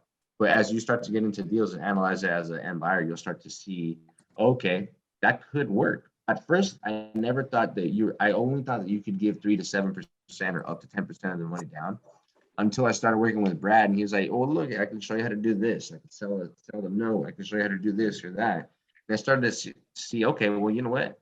You can give a larger amount of money down depending, is there a good spread from A to B? Okay, if it's not a good spread, is there a good term? Am I making a good spread on the payment? So it just really depends. So it just really depends on the purchase price, and I just got to work it a little bit more, bro. I just need to do a little bit more research on it. I'm still kind of confused on like you say, you just got to work it, and just put yourself in situations and try to learn as much as you can. Well, ask more questions. I mean, I'm just stuck. I just like what would be a good term out of? So say like the property is 350,000 ARV, and the person wants, like, no matter what he wants. Here's the truth. Like, here's how you get that question answered. The fucking best term is the longest fucking term. Lowest amount of fucking money down, lowest fucking interest. So ask what's gonna work with them because they're the ones selling the house. I need everybody to always ask me, how do you start underwriting? Don't fucking worry about all that shit. You're gonna blow your fucking mind every day. You're gonna pause every time numbers start coming out. Going down the rabbit hole. Just real approximate. I'm telling you, keep it fucking simple. Keep it simple. You got Keep it, brother. super simple. I'm just fucking, That's good though. And I mean, ask these questions so then I can give you my, my answer, my opinion on it. And don't ever think that because I get energized, don't ever think that if I'm saying something with some energy, I'm saying it rude or anything. Yeah. Nah, hell nah. I love it, bro. I dig your energy. I love it, bro. It's fire. We need it. Fire. Cool. Any other questions? So you saying with that down payment question, if they're not really like don't ever go for that high down payment like that, then is what you're trying to say? My goal was I needed the money. You have to help me too. Remember, we're not selling cars here. We're buying from people. You know how much, check this out. You know the easiest way to sell somebody? You know that one saying, sell me this pen? Hey, sell me this pen. And you hear people automatically, hey, buy this pen for me. It's the sweetest pen, make you $1 million, sign your contracts, whatever. The fucking first question is, are you in the fucking market for a fucking pen? You know how hard it is to sell somebody who doesn't want to buy something? You know how easy it is to sell somebody who wants to buy something? Oh yeah. Yep.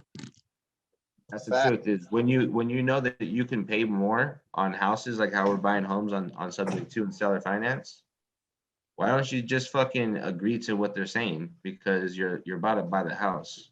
And once you start understanding how to underwrite, you start to understand I could buy the house for that price or even more with the right term. But you'll never know that until you start putting yourself in positions to underwrite the deal and see the cash flow and start to strategize like that. Yeah, that's the thing that's kind of probably fucking me up more because I don't want to give wrong calculations, like you said, give people wrong fucking numbers and shit. Like I really want to do it right, so I just want to figure out.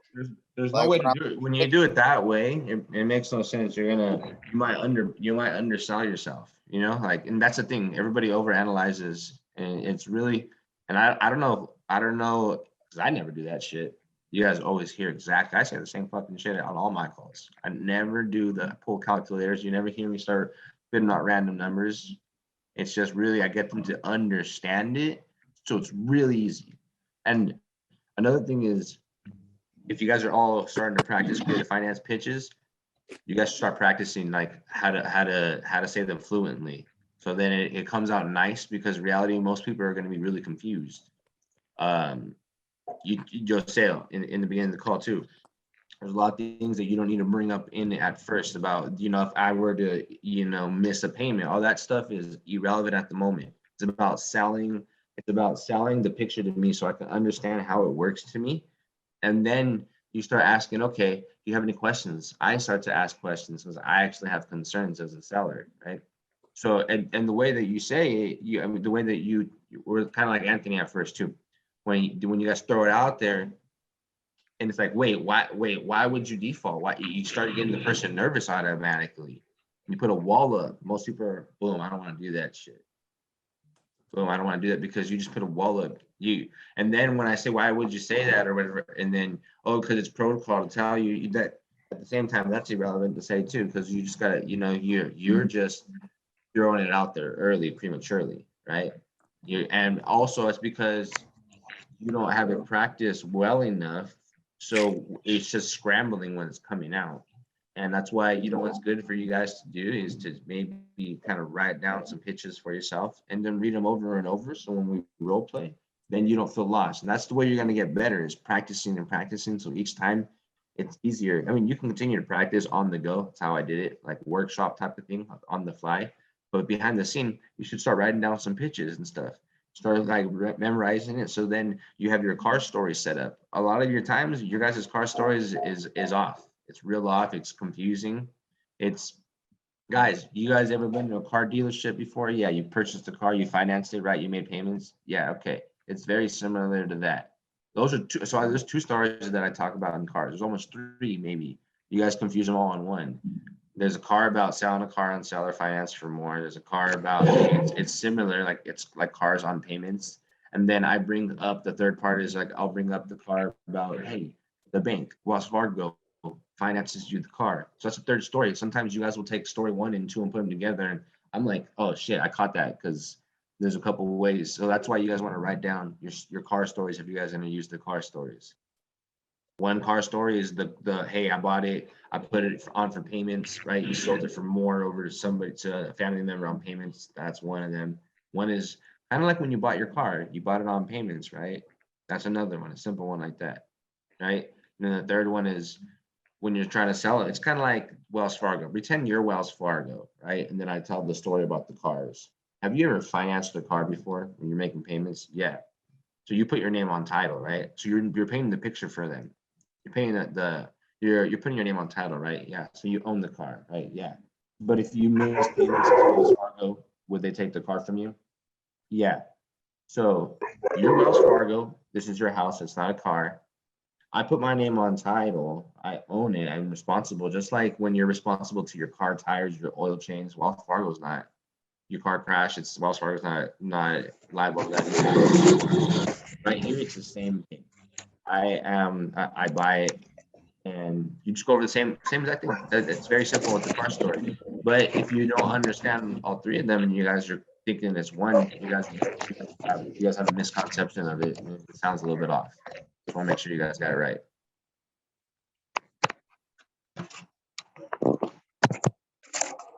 Yeah, one last question. Because last night I was looking for the replays on the videos. You say you got a YouTube channel that I could catch the replays?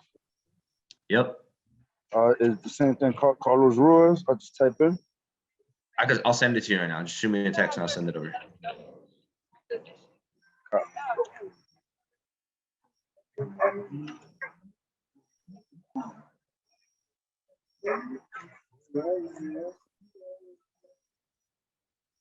Anybody have any other questions?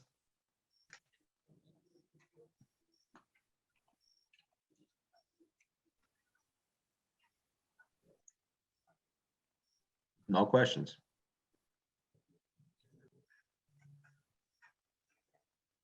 Same, bro. Fucking getting all 3 different stories. Yeah. No, it's definitely want to get them down.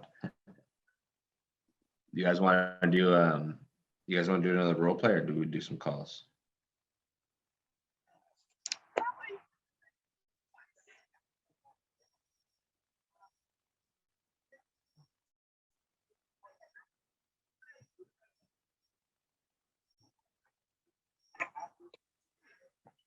Never seem to get volunteers for role play.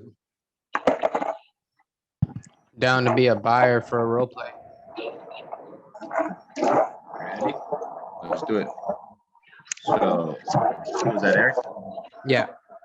All right. So role play. It's ARVs 500 grand, and then I just need a seller in here. So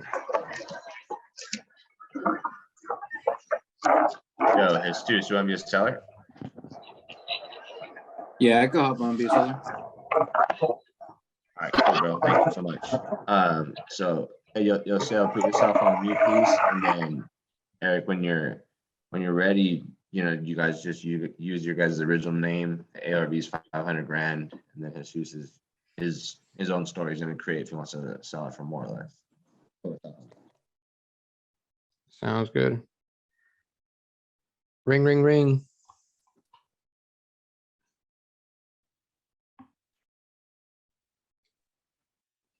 Ring, ring, ring. Hello? Hey, Jesus. Yeah, this is speaking. Who is this? Hey, this is Eric. How you doing today? I'm doing all right. How you doing? I'm doing pretty good. Thanks for asking. Yeah, I just wanted to reach out real quick, see if you possibly thought about selling 123 Main Street.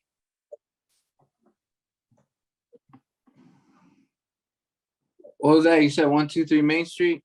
Right. Oh yeah, man. That house is I've been trying to sell that shit, man. Really? What's going on with it?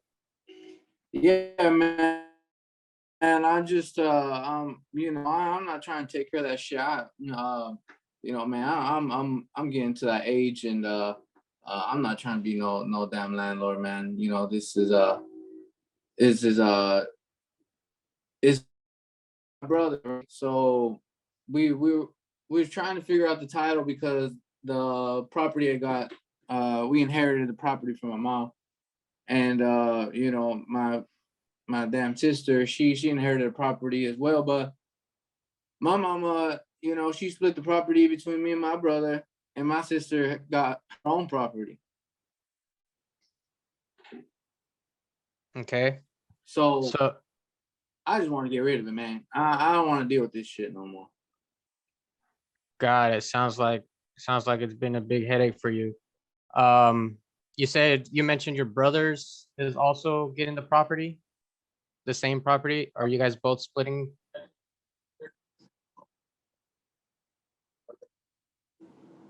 You there? Yeah. So we were trying to figure out the whole title thing, and we finally got it figured out. It's under our name and everything, but he was talking about going with a realtor or whatnot. We probably gonna list it for like probably like 1.1. But yeah, hey, he takes care of all that stuff. He handle all that. I'm just, I just don't have the property. Okay. Now, are you on board on listing it with a realtor as well? Are you guys both on the same page here, or are you guys kind of deciding? Man, I don't get into that stuff. That's my brother. I really don't care, man. Sure, me and him just want to sell it, but it was just something that he was thinking about. Okay. So it sounds like is your brother available? It sounds like might have to get on another call here just so we can all be on the same page. I hate to step on your brother's toes and kind of make a decision or like, talk about this and him not on the phone, but we can set up another call and see if we can come to a conclusion here. Maybe I can help you guys decide on what to. What are you offering, man? I mean, he's pretty much on. We're on the same page. He wants to sell it. We both want to be done with it. So, what you got to offer? Okay, what's the condition? Oh man, it's in good condition. Roofing is a little old, 6, 7 years old. And then we got tenants in there at the moment, so everything has to look nice, for the tenants. So yeah, man, Okay. it just little minor cosmetic work, but it just needs a facelift, and it'll bring it up to par. Right. Okay. What are you guys currently getting on rent for it? Oh man, right now I think we doing somewhere, I think around like, I want to say 328. Okay, 3,000. All right. Now you said you guys were going to list it with a realtor for 1.1. Yeah, man, but I'll tell you what. Shoot, me and my brother, we don't want to pay, and we don't want to deal with all that bullshit. So Right. if someone come, man, I'll sell it for 850 lowest. Right. Okay. Well, I'm looking at the properties here, and they're looking like they're going for about 500. I mean, I'm comparing apples to apples here. Same square footage, same bedroom. What does 500 sound like something you guys could do? Oh shit, man, hell no! My brother would fucking kill me, Okay, so let's say if I pay all closing costs, I mean, you guys don't have to, let's say with a realtor, you know, you got sometimes those agents that they list it with and say they can get you the most, whatever, and then you still gotta pay agent fees. What, I mean, what's the least you can go? I mean, heck, man, me and my brother, we just trying to get rid of it, but you know, we don't. I mean, necessarily like we do want to get rid of it, but you know, that's a bit too low, man. Um, Right. Okay. Yeah, I mean, 850. I could possibly get up to your number if you're willing to give me terms.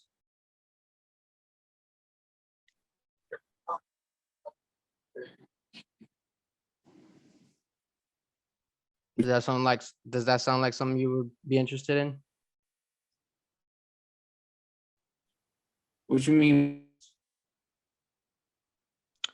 Yeah, so basically, do you know that store Rent-A-Center?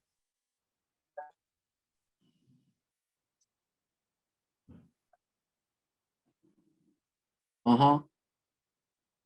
So they sell pretty much furniture, appliances, and all that stuff. I'll give you an analogy I like to give. So if you go to Rent-A-Center, let's say you're in the market for a PlayStation 5.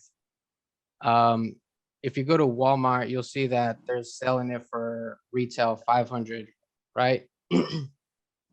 Well, if you go to Rent-A-Center and try to buy the same PlayStation, they're pretty much selling at $40 a month for like 50 months. And if you do the math there, someone ends up paying like $700 just for a PlayStation, right?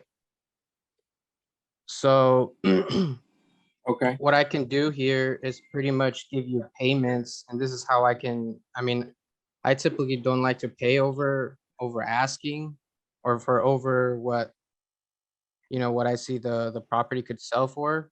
But if you're willing to give me terms, you know, I can definitely do that. Oh, okay. So, what you mean? What are you fetching here? You mean like payments or something? Right. So you mentioned you're renting the property out for 3,000. All I would need is just a little bit of spread between what I give you and what the rents are for.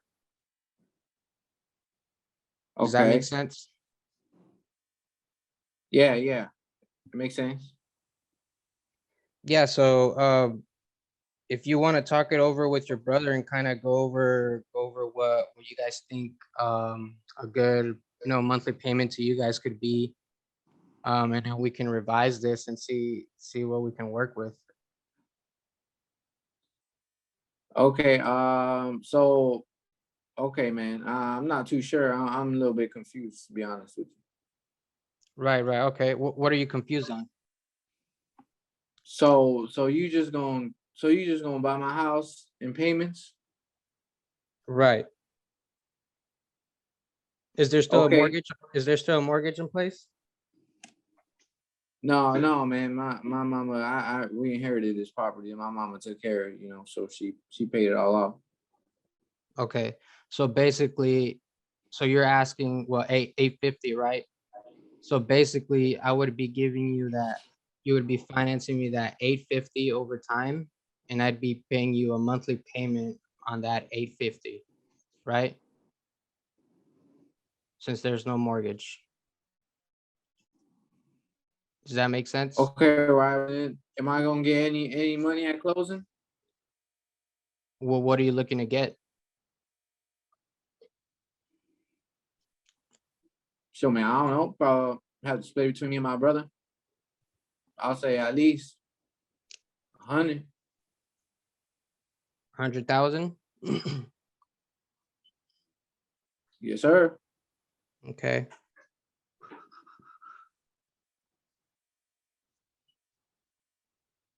Yeah, I can see if I can even get near that, but typically we like to pay I mean, 10 to 20,000. If that's the case, I mean, I can just go get a loan out myself and, you know, pay the 10%, 10% down. Okay, so you thinking 20? You do 30? Yeah, I could possibly do 30. Cause I mean, you gotta keep in mind me. I gotta split it between me and my brother for now. Right. Yeah. Yeah, I could possibly do 30 and then say,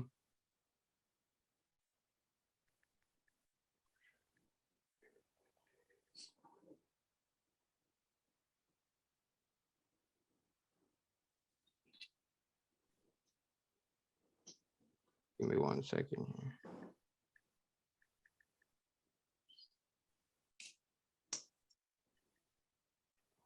Okay, so to be financing 820, if you can just, you know, what do you think a good monthly payment for both of you guys would be? Oh shoot, man, I don't know how much you fixing to give me. Well, I mean, that's up to you and your brother. That's what I'm saying. If you want, we could revise this. Talk to your brother and see what a good down payment would be for you guys, you know? And then just keep in mind, like, of course, you guys are renting this out for 3,000, right? Okay. So I'll just need a little bit of cash flow there every month just in order for this to make sense. Okay, well, what happened to the 30? Yeah, we'll give you that at closing. We can give you that at closing. We can pay all closing costs and then pretty much just do the monthly payment to you over time. Okay, well, shoot, man. Well, Here, what we'll, happened? we'll do What this. happened?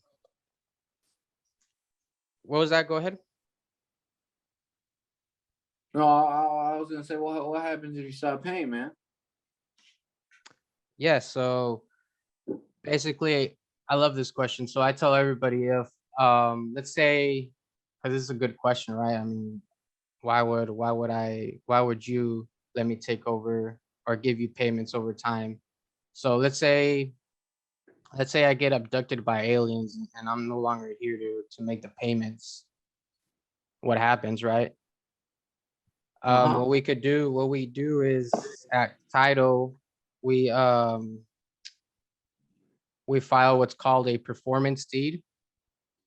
And basically it states that if I miss one payment, the property will get deeded back over to you. And let's say I stop paying in 3 years, right? And in 3 years, I've paid you like whatever monthly cash flow we decide to pay you over time. You get to keep that money. If I do any updates to the property, I mean, you obviously get the property back with the new updates. And it's up to you to whether you want to keep it, sell it. That would be on you. Does that make sense? Okay, yeah, that sounds fair. Yeah, so basically we can just do that. Do you have any other questions? Any other concerns that comes up? I mean, shoot, man.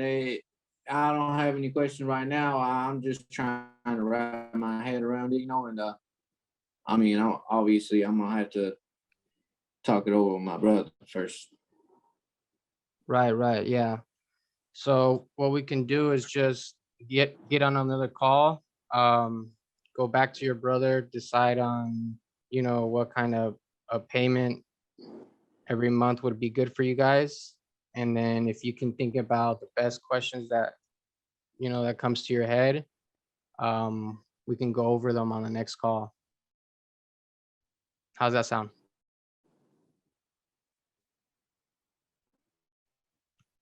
Okay, yeah, that sounds good. Alrighty, well, when's the best time to give you a call back? Anytime after noon. I'm sorry, you cut off a little bit. What was that? Anytime afternoon. Okay. Could we do, yeah, can we do tomorrow at noon? Yeah, that's fine. Yeah, that works. Alrighty, well, I appreciate your time, Jesus. Like I said, just go over, with your brother to see what kind of payment you guys like, and then any questions that you guys have, and we'll go ahead and go over them tomorrow. All right, man. Sounds good. I'll be waiting for your call. Then. All right, thank you. Bye-bye.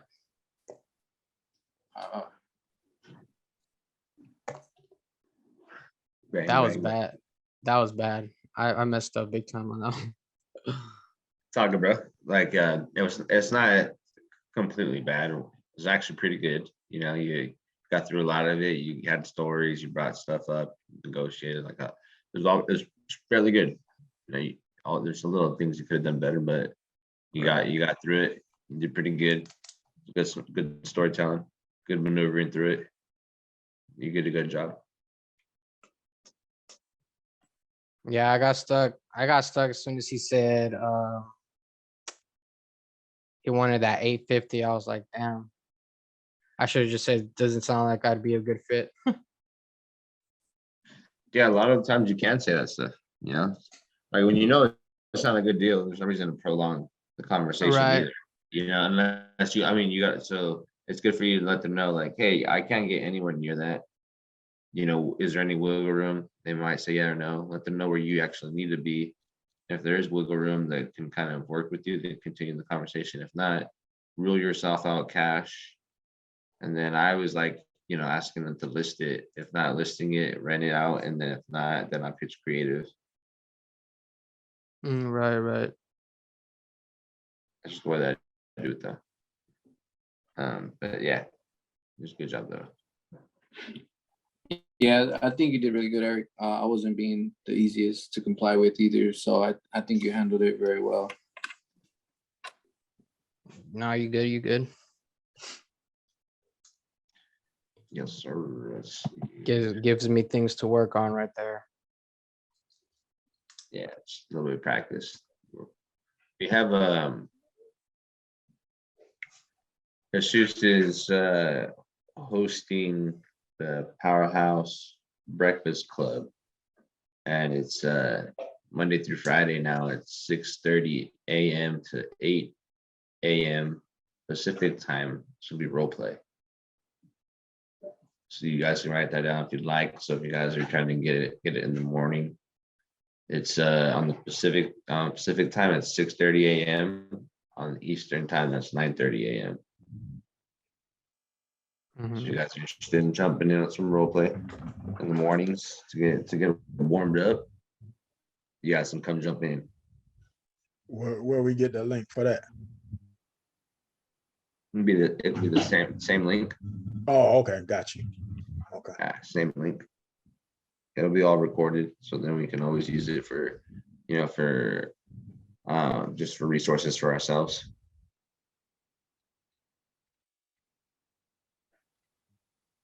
Let's see. Yeah, Sam, it's 6:30 a.m. to 8 a.m. Pacific time. So it'll be 9:30 your time. Till 11. Yeah, Pacific. Get you fired up. What do you guys want to talk about? Are you guys having? I don't feel like tapping into the CRMs right now and calling anybody really. You guys have any maybe some problems you need help with? Underwriting. How do you get lenders? Or do you guys have any questions besides wholesaling or acquisitions?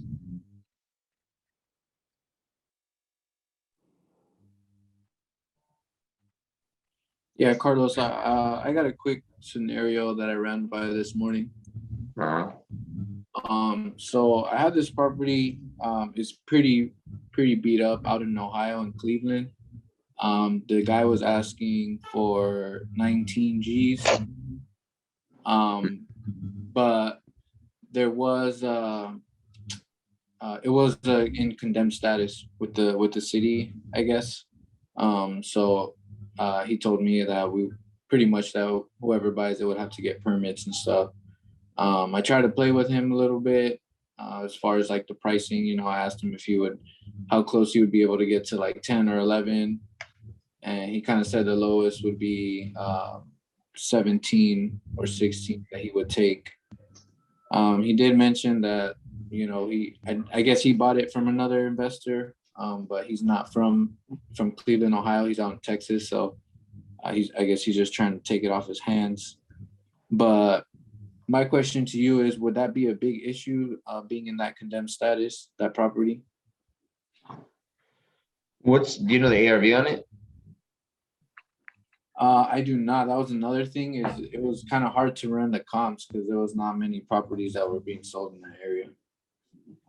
Oh, well, if you can't find comps either, there's no reason to work super hard on a deal. There's a lot of opportunities out there. You know, it's harder when I don't know anything about condemned status really. I just know that I would work it the same, try to make sure that you can see comps and everything and see you can make a spread on it.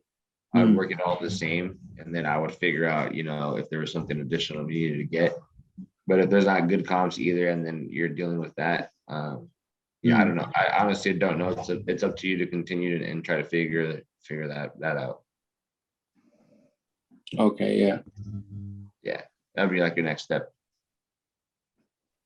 Yeah, I'll try to do some digging on like what exactly needs to be done on them status. Yeah, do what you want, man. Like if they're open to selling and you can try to find some numbers that can kind of justify something, cool. But if it's like a hassle and it's not a sweet deal, don't waste too much time, you know. Right. Okay, gotcha. Yeah. All right, cool, man. I appreciate it. No problemo. What else? Let's get into some topics. Come on. Oh, yo, Mele. Yo, Mele. Yeah, I got another topic, Carlos. Sure, keep them coming. So for multi-purpose or multi-homes, what are some like good questions to ask? Because I know they're a bit different from the singles. All right. So like I'd always try to get the financials, and I'm getting into it as well. So I'm learning all my stuff, but try to get the financials on it. Try to get the T12, which is the trailing 12 months. So it goes over like all the expenses, revenue, things like that. Get an expense sheet, profit and loss.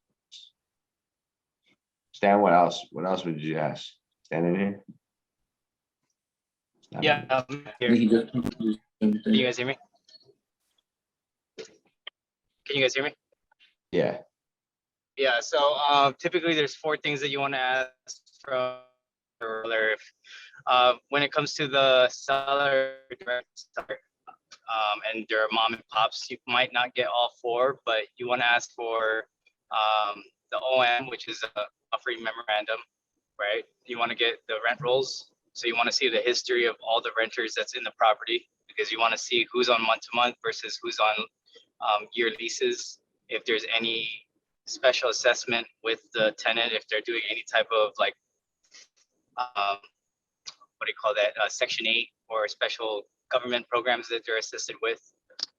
You want to get the P&L, profit and loss statement. And then, like Carlos said, the T12, which is your trailing 12 months.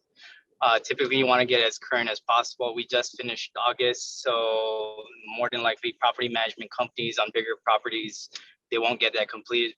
You know, it just depends, right? So those are the 4 main things that you want to ask for when it comes to multifamily. But then, did you have anything else specific that you wanted to get clarity on?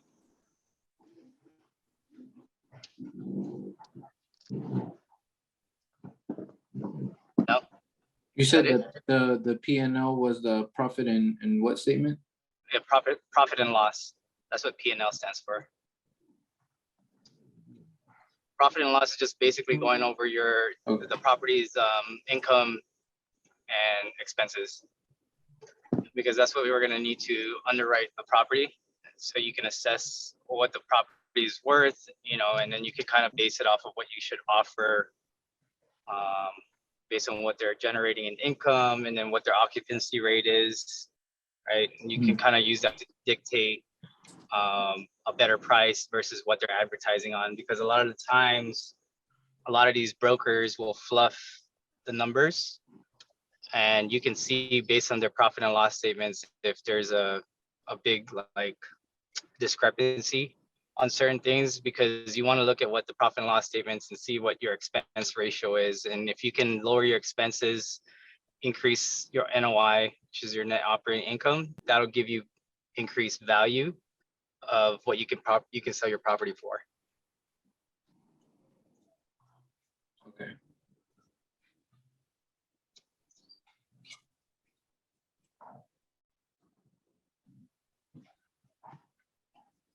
Thank you, Stan. You demand. Does anybody have any questions?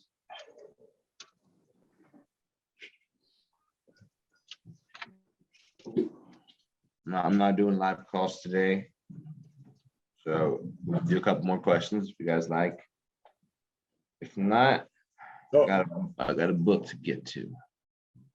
All right, a double close, right? If you had access to like transactional funds, like up 600 to $1 million, and you're double closing, what strategy would you use if you had that access to that much fund?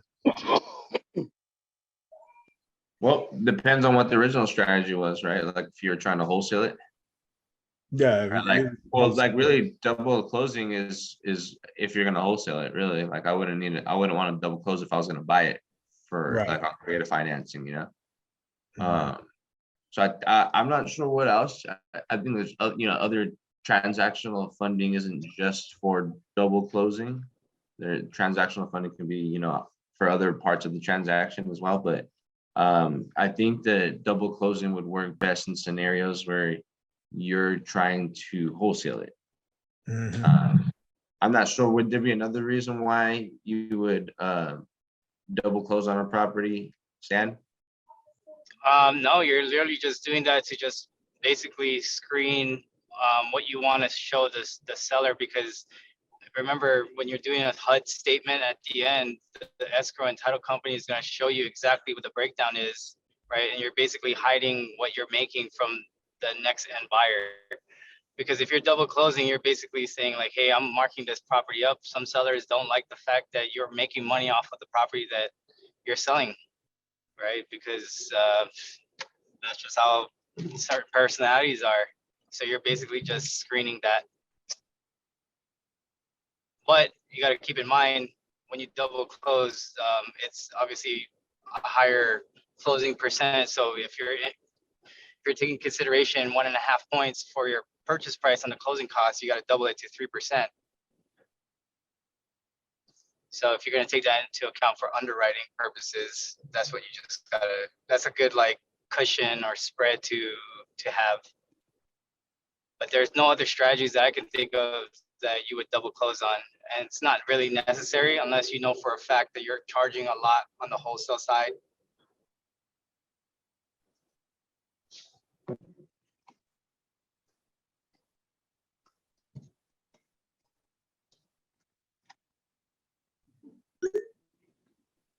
Bang, bang. All right, guys. Well, it was great. It was great tonight. I'm going to get to some reading and stuff. Do my little due diligence, trying to get into this multifamily. Pretty excited. So I'm going to go read some more and then probably grab some food and I don't know, read some more podcasts or something. But I know that I'm going to get off of this. What are you guys doing? What are you guys getting into? You still on tomorrow? Yeah, we're still 3 on. p.m. 3 p.m. 3 p.m. tomorrow. Carlos, did you mention that we're looking for personal like underwriters for us? like not just about learning, but who wants to be on the team to help underwrite deals.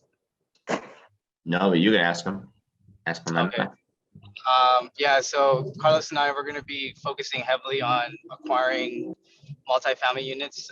We have it as our next 30, 60, 90-day goal, but in the next 30 days, we're looking to acquire a minimum of 20 units. But essentially what we're trying to accomplish is we're trying to get more deal flow on the multifamily space. We're looking for people to start sending us some deals that you guys could potentially wholesale to us in like the Sunbelt states that don't require, that don't have rental regulations, states that have, they're very lenient on they're landlord friendly. We're looking for properties that are value add, so typically a Class C neighborhood, between like Texas, Florida, Nevada, Tennessee, South Carolina, North Carolina. Those are going to be ideal states for us to target for these type of deals. So 20 doors minimum at like $100,000 per door is what we're targeting. So that's basically what, $2 million in asset.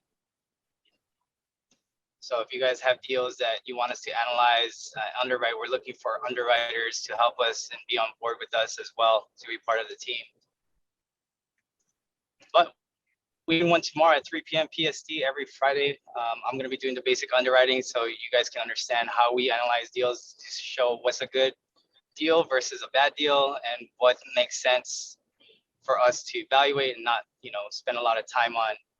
But just keep in mind the deals that we're looking for. Just make sure when you're talking to the end, the seller or the broker, to find those four main things: the OM, T12, rent rolls, and profit and loss statements.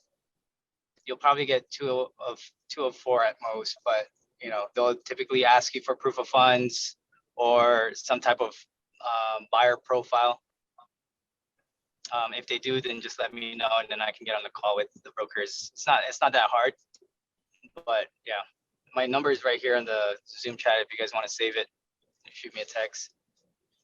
Yeah, I might have some 138 units in Houston for you guys to check out. He actually told me today for a bio or SREO, which is basically a list of like real estate owned, and then a proof of funds. But I haven't actually submitted anything, but I'll send you guys that deal. It's in Houston. I sent Carlos. Is it 124 Is it off market? unit. Yeah, it is off market. Yeah, I'm direct to seller. I've been pulling a lot of lists off this Reonomy, so I got some solid data. You got that same deal or no? No, this is 138. The 124, I may lose that one because it's. I think I underwrote that one with Stan and didn't make sense. I think I wasn't sure. Yeah, like I think he's gonna accept someone at like 11.7, and I'm like, fuck, I'm trying to get somebody at 11.9, even 11.8. But what'd you guys come back with? It was probably like in the 10s, honestly, or high, probably low 11s, right? I forgot what the hell it was. I think it was like around the 10s. Yeah, it's not making sense. I think it was like 10 honestly, flat or even less or something. I forgot where we were. Yeah. Where it wasn't in the current condition. Yeah, and plus the areas too, it's almost like a C-. Like it's not. He has Houston PD pulling through there in his 5 other assets in the surrounding areas of Houston, and he has them on payroll. It's kind of like a personal thing with him. But there's no crime in that area, but just a lot of buyers are coming back with the same shit. The numbers are about 10 to 11. So whoever he has at 11.7, like that's awesome. I hope he does sell it. But he may be pulling my leg. I don't know. But I still kind of want to try to come close. If not, it is what it is. If he sells it, cool. If not, then we'll still work on it. But I off that same list, I found someone right after about 138 units. To be honest, man, it's not really making sense because when he told me 20 million, I kind of just didn't listen because that's 10 more units than the other asset. I mean, it's in a lot better area. I think it's a B plus, maybe B minus, but we'll see. I'll send you guys the complex and see if you guys check out that area. I know right now it's not. Yeah. I was going to say, I'll still look at it. Yeah, don't get exactly what he's about to say. Yeah. No, I feel you. Sometimes Yeah. remember, they're analyzing these properties based on what the property is generating in income, right? So even though they still have side by side the same amount of units and one's trading for a lot more, it's because one's probably a lot better on the expense ratio and they got better amenities. And Yeah. they got more occupancy than the other, right? So that's where the underwriting really happens, is because it tells us a story before we buy it. And then we can navigate and manipulate the numbers based on how we see it. And then we can generate the offer from that. But I mean, you're doing the right thing, man. Just keep chugging and try to find deals, and then we can evaluate it. Come to tomorrow to the basic underwriting, so you have an understanding of how we look at deals. And then Okay. yeah, just get the conversation going. And then obviously, if they're open to creative finance, obviously that's even way better. But you know, some of these guys are, you know, they rather just cash out. Okay. Yeah, for sure. Yeah, I definitely get that. It's probably more of like a stable property than if he was asking 20 million. Yeah, the other one. Go ahead. You can tell if it's stabilized. They'll tell you usually, right? Stabilized is basically means that they've already gone in, they've done a renovation. They've done a full renovation basically. But if it's still partial, there's still some classic rooms versus premiums, then there's still I think some so, value actually. add. I think like 30-40% he said that that has only been rehabbed. Right. But I See, think so his that's occupancy still a is value like add. 100%. Yeah. Then there you go. So that means if he's 100% and there's still a lot of value adds to be done with the renovation. So that means Mhm. that he's under market rent, right? Yeah. So if he's 100% occupied, I mean, it's probably a good thing too, because you know the location might be good. There's less crime, you know, there's less crime in the area, so it could tell a story based on what we look at on the financials. Yeah, for sure. Yeah, I'll have to send it to you. I'll send you the name of the complex and whatnot. Perfect. Sweet deal. And hey, Carlos, those two in Florida, those Florida properties. She said she was gonna talk to her husband. She's running the terms by him. I didn't give her no terms. I just kind of gave her an idea of what, you know, I told her that I wasn't able to pay, you know, nowhere near the cash what she wants. I mean, they're beautiful homes. I showed you that one. It was I forget the name of it. Let me see. I don't have it in front of me, but it's practically turnkey. It's a beautiful home, but I kind of ruled myself out as a cash buyer. Told her it wouldn't happen, right? But when I pitched terms to her, I kind of explained, you know, how it would go. She's not living in any of these properties. She has her son in one, and she has her grandson in another. She doesn't want to leave them vacant. You know, it's too risky. But she's not hurting for money. But I told her, you know, if she wants a high purchase price, you know, we could possibly kick her some terms. And she said, okay, that doesn't sound too bad. So she's gonna run it by her husband, and maybe we'll hop on a call, maybe tomorrow or whenever we schedule something. But two possibilities for a nice Airbnb in Florida. Let me know, man. I'm totally open to it. Yes, sir. Yeah, she sounded like she was game for it too, so that'll be exciting. We'll see. Well, yeah, we can bring up some like benefits since she's not in a rush. We can bring in the upside of it. Since she's not in a rush, we can just show her how she can keep more of her money when she sells it this way. Yeah. I think all those key points of like, you know, deferring taxes and whatnot, and her actually getting that, because you know that's what means most to her, is just selling it for that 275. That's all she wants, really. All that other shit is for the birds. I don't even think she cares about interest or anything. But you know how it is, when the husband gets in, he's probably got a whole totally different game plan. He wants interest. He wants, you know, all this. But maybe the Morby method will work out. I don't know. A couple different strategies we can implement, really. So we'll see. Yeah, we'll just find out what their goals are with the money. Yep. We'll go from All right, sweet deal, guys. Cool, guys. Well, I'm Right on. jumping off. You guys got it. You guys, if you guys want to stay on, cool. If not, I'm out. Good night. I'm out. Right on, guys. All right, later. All right, guys. Everybody have a good night. Appreciate too, you. brother.